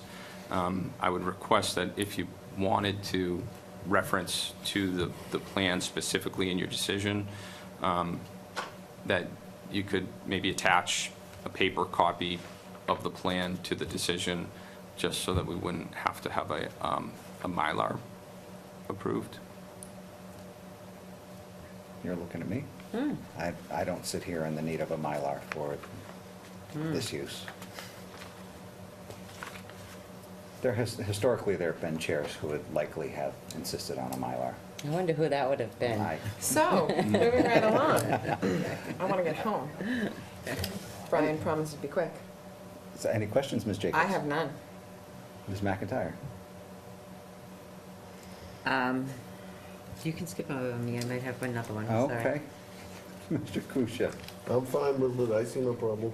Mr. Fagan? Just one part, the play area, that's on the other side of the parking lot? Right, so if you're looking at the property, it would be on the right side, which is to the right of the island where there's a grass area, and it would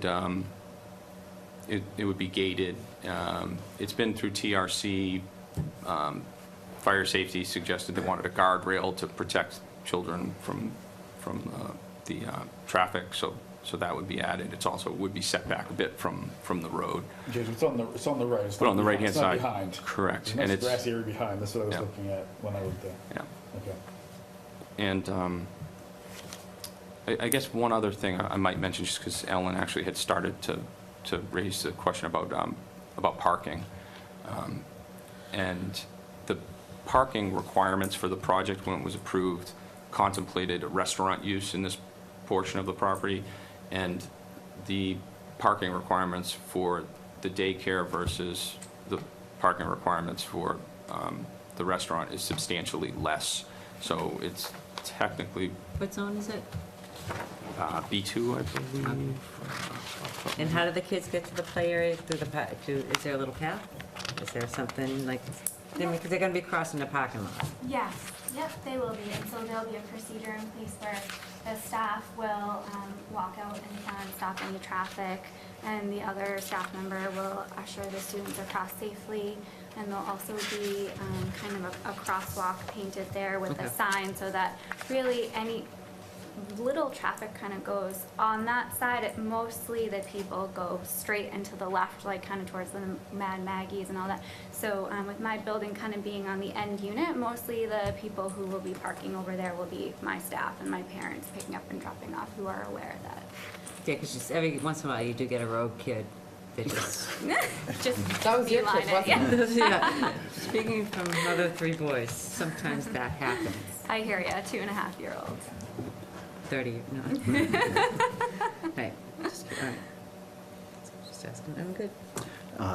For my part, I walk into, ordinarily when you make a presentation, Attorney Vaughn, and you offer the memorandum in support, which covers an awful lot of bases, so that it's kind of unnecessary for me to ask a whole host of questions, particularly when you tick off, the number of requirements and the way that you address the conditions for approval of the special permit is something that I'd like to verbalize my appreciation for the record, in the hopes that there are future applicants who take a cue like that. So I don't really have any questions for you or the applicant. To the extent that there are historical chairs that would be interested in making conditions, the ordinance, the bylaw offers, you can have any condition essentially you want. There are a number of delineated ones, but if there's anyone that would like to require a Mylar or wants to articulate a limitation of the size, number of occupants, method or time of operation, or extent of facilities, which is cited in 10312F. No, not F. D. That's certainly something that the board could consider.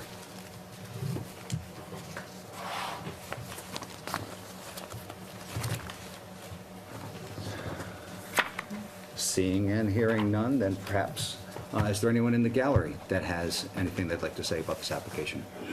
Hi. Come on up, if you could introduce yourself, your name, your address, and kindly Yeah. address all comments to the board. I'm Phil Stern, 1003 Osgood Street. I just wanted to make a comment that that's a really busy parking lot, there's no, there's supposed to be a one-way, but they come both ways, and, you know, pick up and drop off there for I believe it's gonna be like preschool age kids.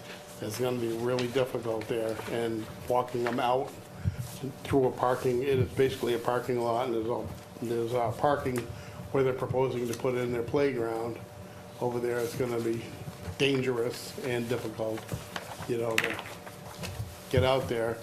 And then getting in and out of the parking lot itself onto Osgood Street. I don't know if you've ever been over there during rush hour time. You could sit there for 10 minutes just trying to get out into the street, and sometimes you still almost get hit by cars, you know. And if the people are rushing to get in and get home, or drop off and get to work, there could be some situations with traffic there and accidents coming in and out. Understood. That's my comments. Thank you. All right, thank you. So how many, did you say 8 kids? That's all you're proposed to have? Is that So 8 teachers? 8 teachers? Yes. So right now. Oh, it's Yeah. Well, so there's preschool. Okay. Go ahead, I'm sorry. That's okay.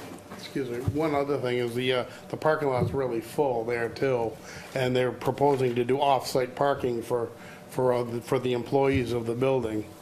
That's something they've been thinking about, and they're gonna have to walk across Osgood Street to get to work from the off-site.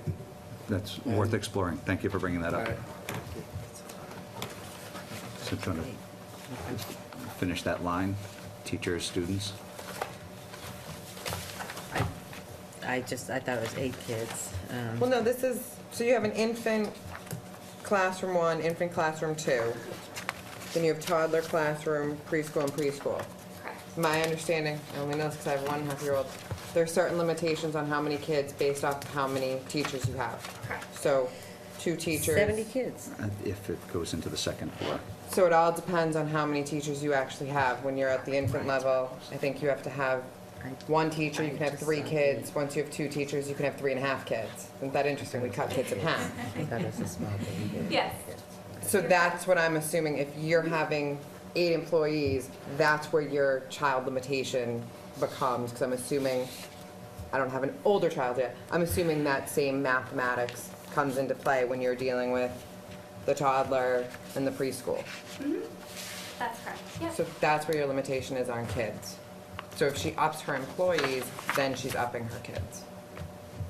So it would start small, with 3 classrooms open, 6 to 8 teachers, and then given the need in the community for a nature-based school in the area, we would expand it to the full capacity, which you're reading. So with the expansion in the lease, I would be given between 8 and 16 parking spaces, which would satisfy ample for my teachers, and then drop off and pick up. I know that there was a question in there about the safety of drop off and pickup. There will be no assembly line forming where teachers would come out to the cars and bring children inside. Parents would be responsible for bringing their children inside of the building, and that time would be primarily between 7 and 9 in the morning when the parking lot is empty, and then in the pickup time in the afternoon. Right, and I would say one of the things about the pickup and drop off is it's not usually a queuing type of a situation, because it's not like when you're going to school where everyone's getting dropped off at the same time or picked up at the same time. Now having the luxury of having a 3-year-old, I know when we're dropping him off and picking him up, it's a very, very different situation than what I used to experience, say, at Kittredge School or wherever, where it is a big issue. And the reason is it's much more like almost like a normal retail use, where I'm, as a parent, responsible for getting my child in and out of the building, and the transition is occurring where I drop them off at the door. So those safety issues are, I think, normal safety issues that any parent has. As to the traffic circulation and the parking, the issue of the discussion about any potential for off-campus parking was actually dealt with as a condition in the special permit when it was approved. That's an existing condition. It's just the current, I guess, tenants at the property have had the luxury of having a substantial portion of the property not being leased for so many years that maybe they're a little bit spoiled. But the reality is, when this was approved, it always contemplated that at some point in time there may be an off-campus element of parking for employees. As far as the safety issues with the children when they're going back and forth to the play area, I mean, it has been reviewed at TRC by fire and safety police. They don't have a major concern or an issue. There will be markings added, and I guess most importantly, that's Lorraine's very business is protecting our children. That's why we pay good money to send our children to people like Lorraine, and her and her staff are going to be obviously extremely careful with transporting children. I know with my own son at his daycare, it's Can you tell me it's why not you too can't do a Mylar? You used that plan for this, but why isn't there, what's the issue with not presenting? with doing a Mylar on it. Yes. So it's there's so much detail that, and perhaps this is a good issue for Phil to discuss with you, but they don't have all of the engineering work on their system, so they overlaid a prior survey. So why can't you do a Mylar? I don't understand. But it wouldn't be accepted for recording at the Registry of Deeds unless we had some substantial engineering work done. The cost is going to be exorbitant. You couldn't take that plot plan and do it from there? No, That's already registered. I understand. I have issue with that, so I always have, I always will. So for me, I like a Mylar, so. I just have a question. Is an outside play area something that's required?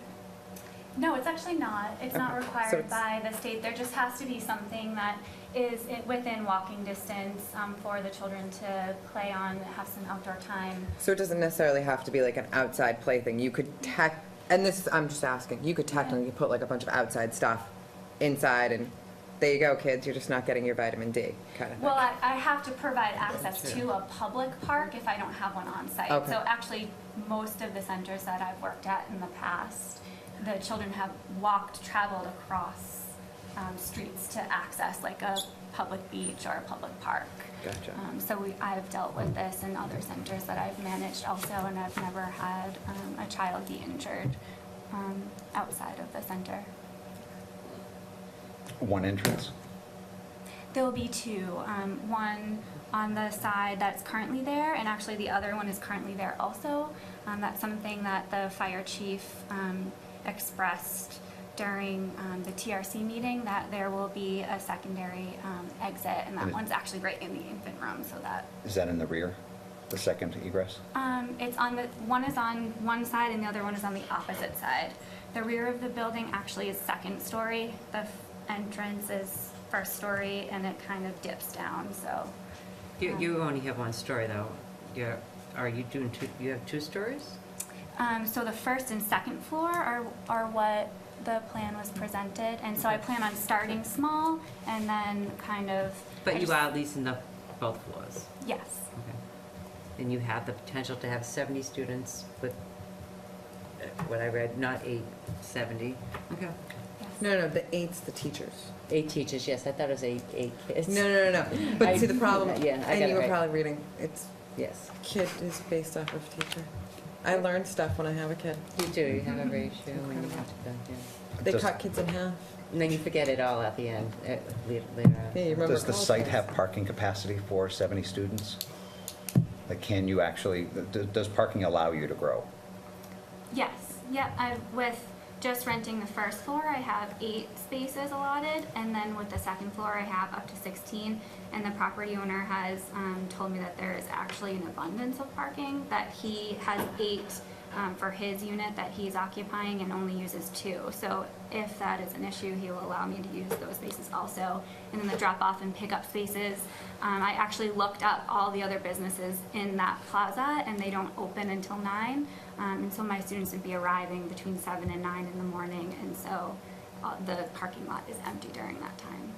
That's fair. That's the practical reality of parking. Perhaps I should direct the question to Attorney Vaughn, which is, what's the code say? Didn't he say that it was zoned, when they gave the variances for a restaurant? And for a restaurant, you need more parking than you would for a daycare? He said that earlier in the presentation. He just didn't give a number, the number you're specifically looking at. Yeah, it's actually, So I could shed some light on that. If you could come up to the microphone, introduce yourself kindly. Phil Henry with Civil Design Group. We prepared the plan based off of an existing as-built that was provided to us by Ms. Jen Hughes in Conservation. But in doing our research, the special permit that was issued in 2011 contemplated the use of a restaurant, and there was some retail use and then office use. And then once you add up all that square footage divided by the requirement, that special permit required 108 spaces of parking, for which 70 was granted, which is a 35% reduction. And that was granted by the town. Versus a daycare, which is also parked per square footage. It's not parked per people or kids, it's parked per square footage. Once you add in, and I had asked Mrs. Miles for the existing uses on the site or in the building with the square footages, and then I redid that parking, and that's as evidenced on the plan in the bottom left-hand corner. So the total required parking is now 61 spaces. So we went from 108 to 61, for which there is still 70. 70 was actually built. So from a technical zoning matter, there's a nine parking space, extra, if you will. Excess. Excess, How but many different ones we that's gotta pick? excluding, oftentimes when you apply a, mixed use, mixed uses on site, as Ms. Miles had indicated, most of her folks would probably be dropping off before 9 a.m. So there may be actually more parking spaces available at that time.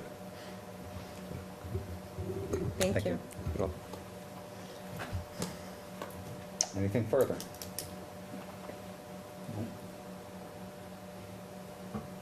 Anyone else? Anyone in the gallery? No?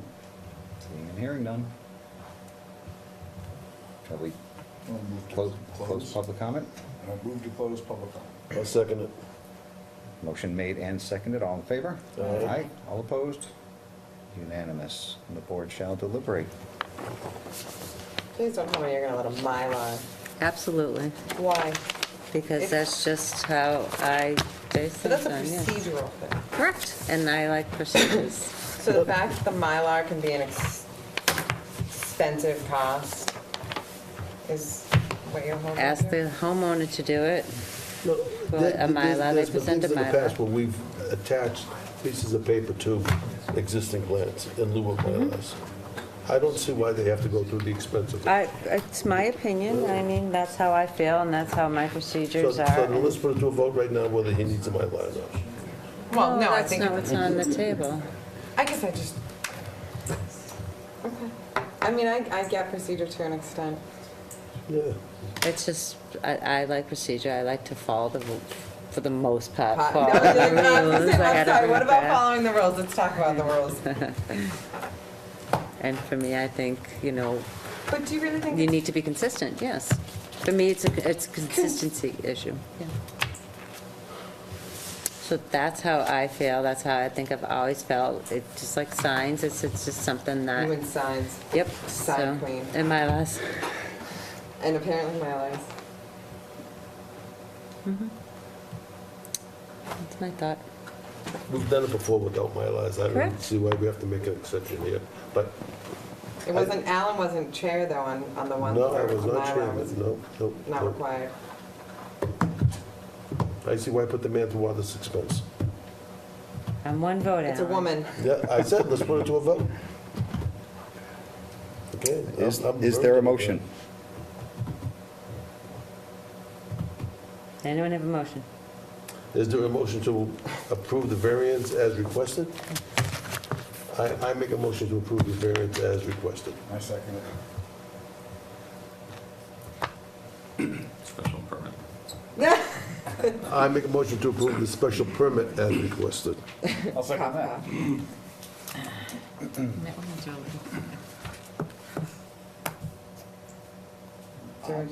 Motion made and seconded. I hear no conditions being added, so a motion made, motion seconded.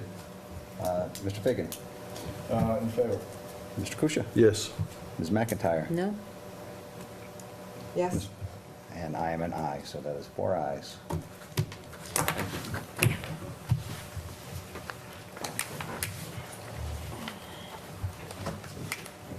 This poor last person.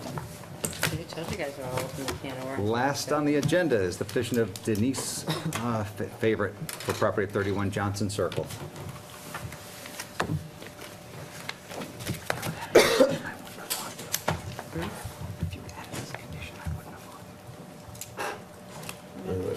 They wouldn't have done it, doesn't matter. Mr. Kusia? I'm up again, right? Yes, sir. Notice is hereby given that the Board of Appeals will hold a public hearing at the Town Hall at 120 Main Street, North Andover, Mass. on Tuesday, August 14, 2018, at 7:30 p.m. To all parties interested in the petition of Denise Favorite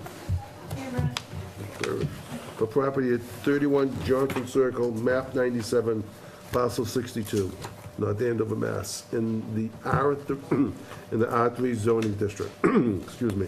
The applicant is requesting a variance pursuant to Town of North Andover zoning bylaws, section 4.136.3, CI 3 in parentheses, watershed protection district for construction of a 14 by 16 four-season finished sunroom where existing deck is located in the R3 zoning district.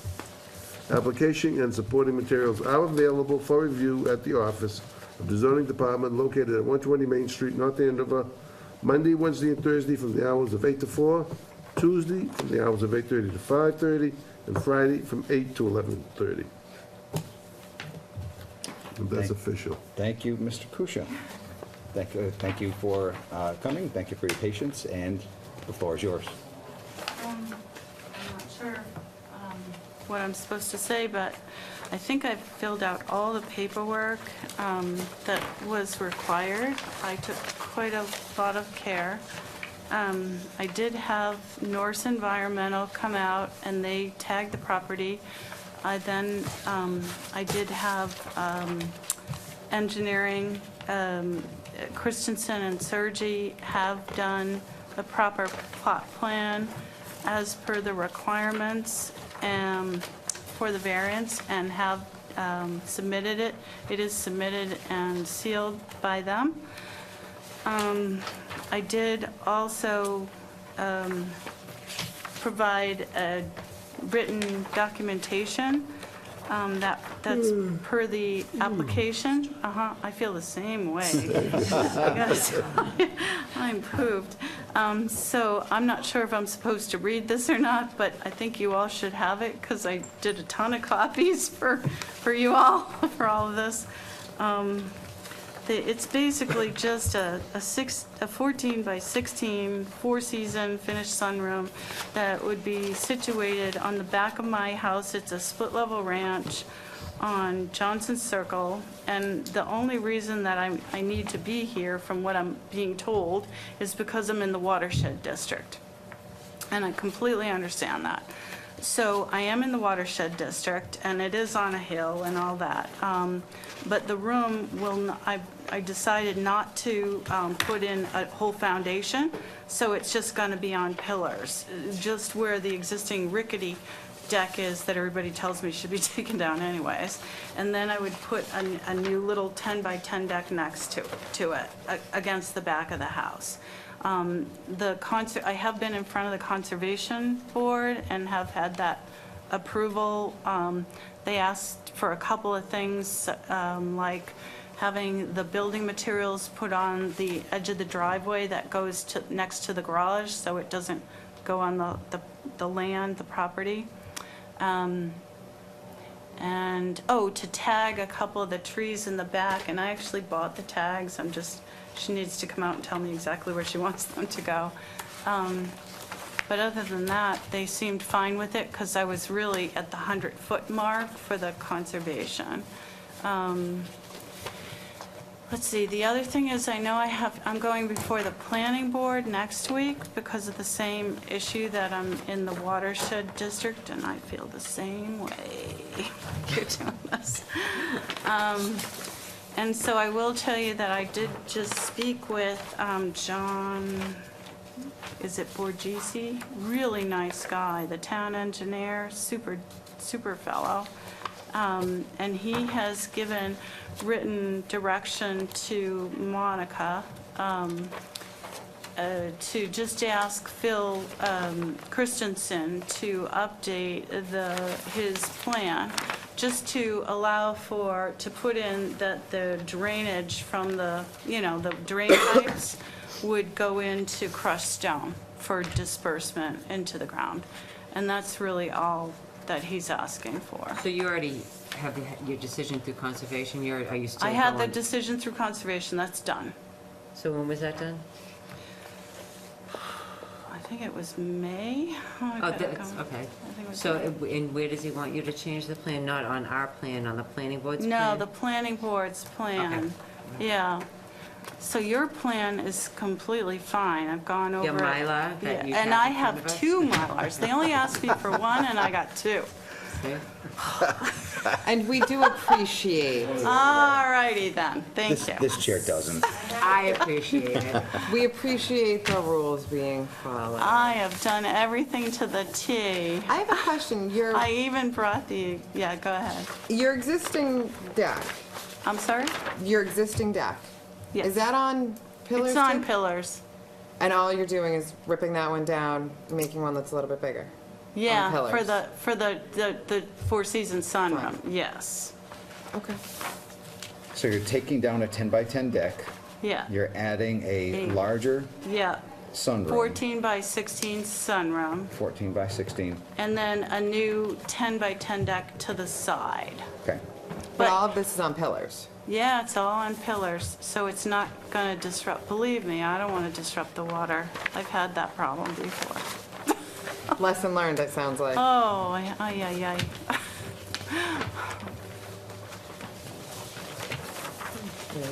Any questions from the board? No, Conservation's already said yes. Sounds like a plan to me. There is no one in the gallery for the folks at home, so I'm not going to ask if there's anyone else that wishes to be heard. So if there are no further questions, shall we close public comment? I make a motion to close the public comment. A second. Motion made and seconded. All in favor? Aye. Aye. All opposed? That is unanimous. Any deliberation of the board? I'll just kick it off. The only concern that I had with this entire thing, because I appreciate the minimal impact of pillars, particularly in the context that there are some there already, was just the addition of the impervious surface, the roof. But I've heard you say that there is going to be runoff is going to be Right, managed through right. crushed stone, which addresses. The Like, that's the engineer only suggested concern that, that and I had. actually, I got to tell you that the architect told me last December, or November, that that's probably what the town engineer would request, and I don't know why it wasn't. Any further in deliberation from the board? Nope. Is there a motion? I make a motion that we grant the variance as requested. I'll second that. All the, no conditions? All those in favor? Aye. Wait, Well, you had your opportunity to deliberate. And then there were conditions. What? No, I You got your Wait, Mylar. Wait, what? Like that. No, okay. I mean, sometimes I'd like to reference all this stuff that we have, the packet as submitted, something, when you do your, Ordinarily, there is absolutely a recitation of all of the supporting documentation. okay. Is that something that you would like to have read into the record? Yes, please. And so would I, Madam Vice Chair. So, Mr. Kusia, if you wouldn't mind running through the packet and adding to the motion the host of supplementary materials. Let me find it. I had it right here in front of me. Just because this is going through so many boards, I think it's important that they should all be referenced. Here we go. That we reference a plan, a variance plan drawn by Christensen and Sergi, dated 7/11/18 and revised 7/13/18. Prepared for Dennis Favorite, 31 Johnson Circle, North Andover, Mass. Close enough. Denise. Denise. I get that a lot. Miss Denise tonight. That's Miss Denise? Yeah. Mhm.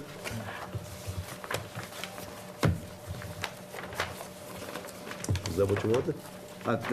The balance Site of the plan. supporting as Site well. plan. We can do, Okay, someone have a site plan here, they can see it. Yep. And also like to include a site plan for 31 Johnson Street, drawn by Christian and Sergi,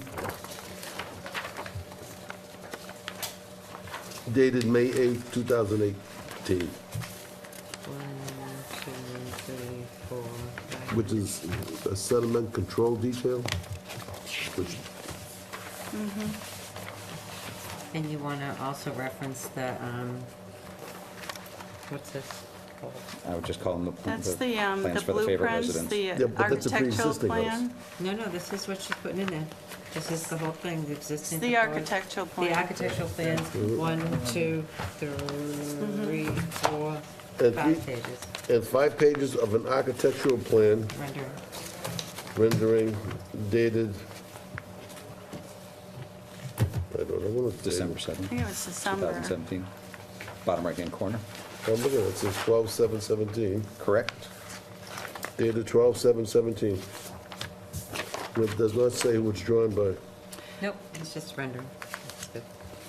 And you, I'm trying to remember his name. Steve, he didn't stamp it, so. I thought he did.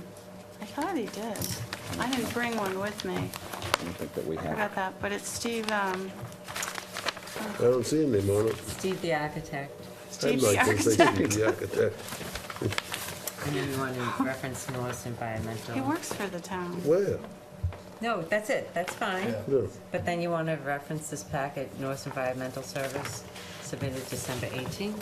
I'd like to reference a packet submitted by North Environmental Services, 92 Middlesex Road, Unit 4, Tingsboro, Mass., dated December 18, 2017.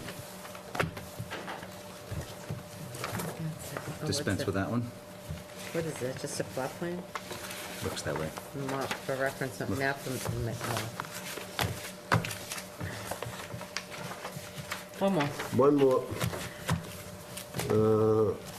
I'd like to reference a plot plan of 31 Johnson Circle, North Andover, dated December 18, 2017. Motion made and seconded, complete with delineation of exhibits. I'll second it. All those in, Mr. Fagan? Mr. Kusia? Aye. Ms. McIntyre? Yes. Ms. Jacobs? Yes. Just I am- because you have 2 I am minutes. an aye, that is a unanimous vote. Thank you all very much. Thank you. For hanging around. There are just a couple of quick items at the end. You're all set. Am I okay? You don't have to stick around for the rest. Oh, thank There are you. rules and regulations as revised. These are just in the packets that everybody can see the final product. It's my understanding, I think that have they been posted? They've been posted to the website.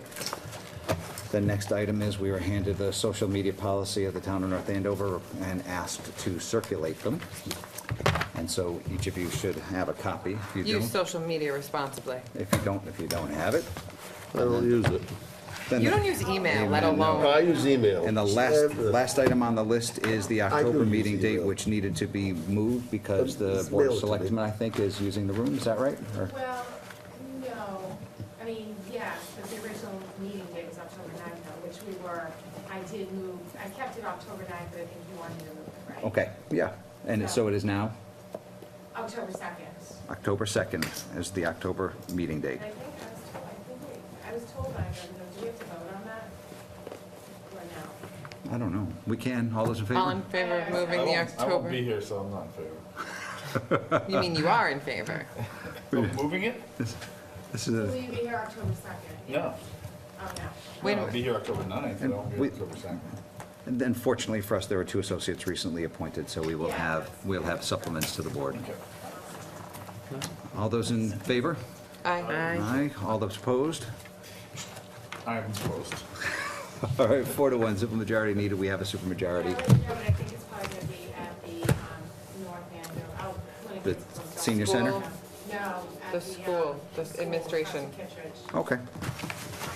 It's very sound, it's super simple. I agree. And with that, is there a motion to close? I make a I motion second. to adjourn.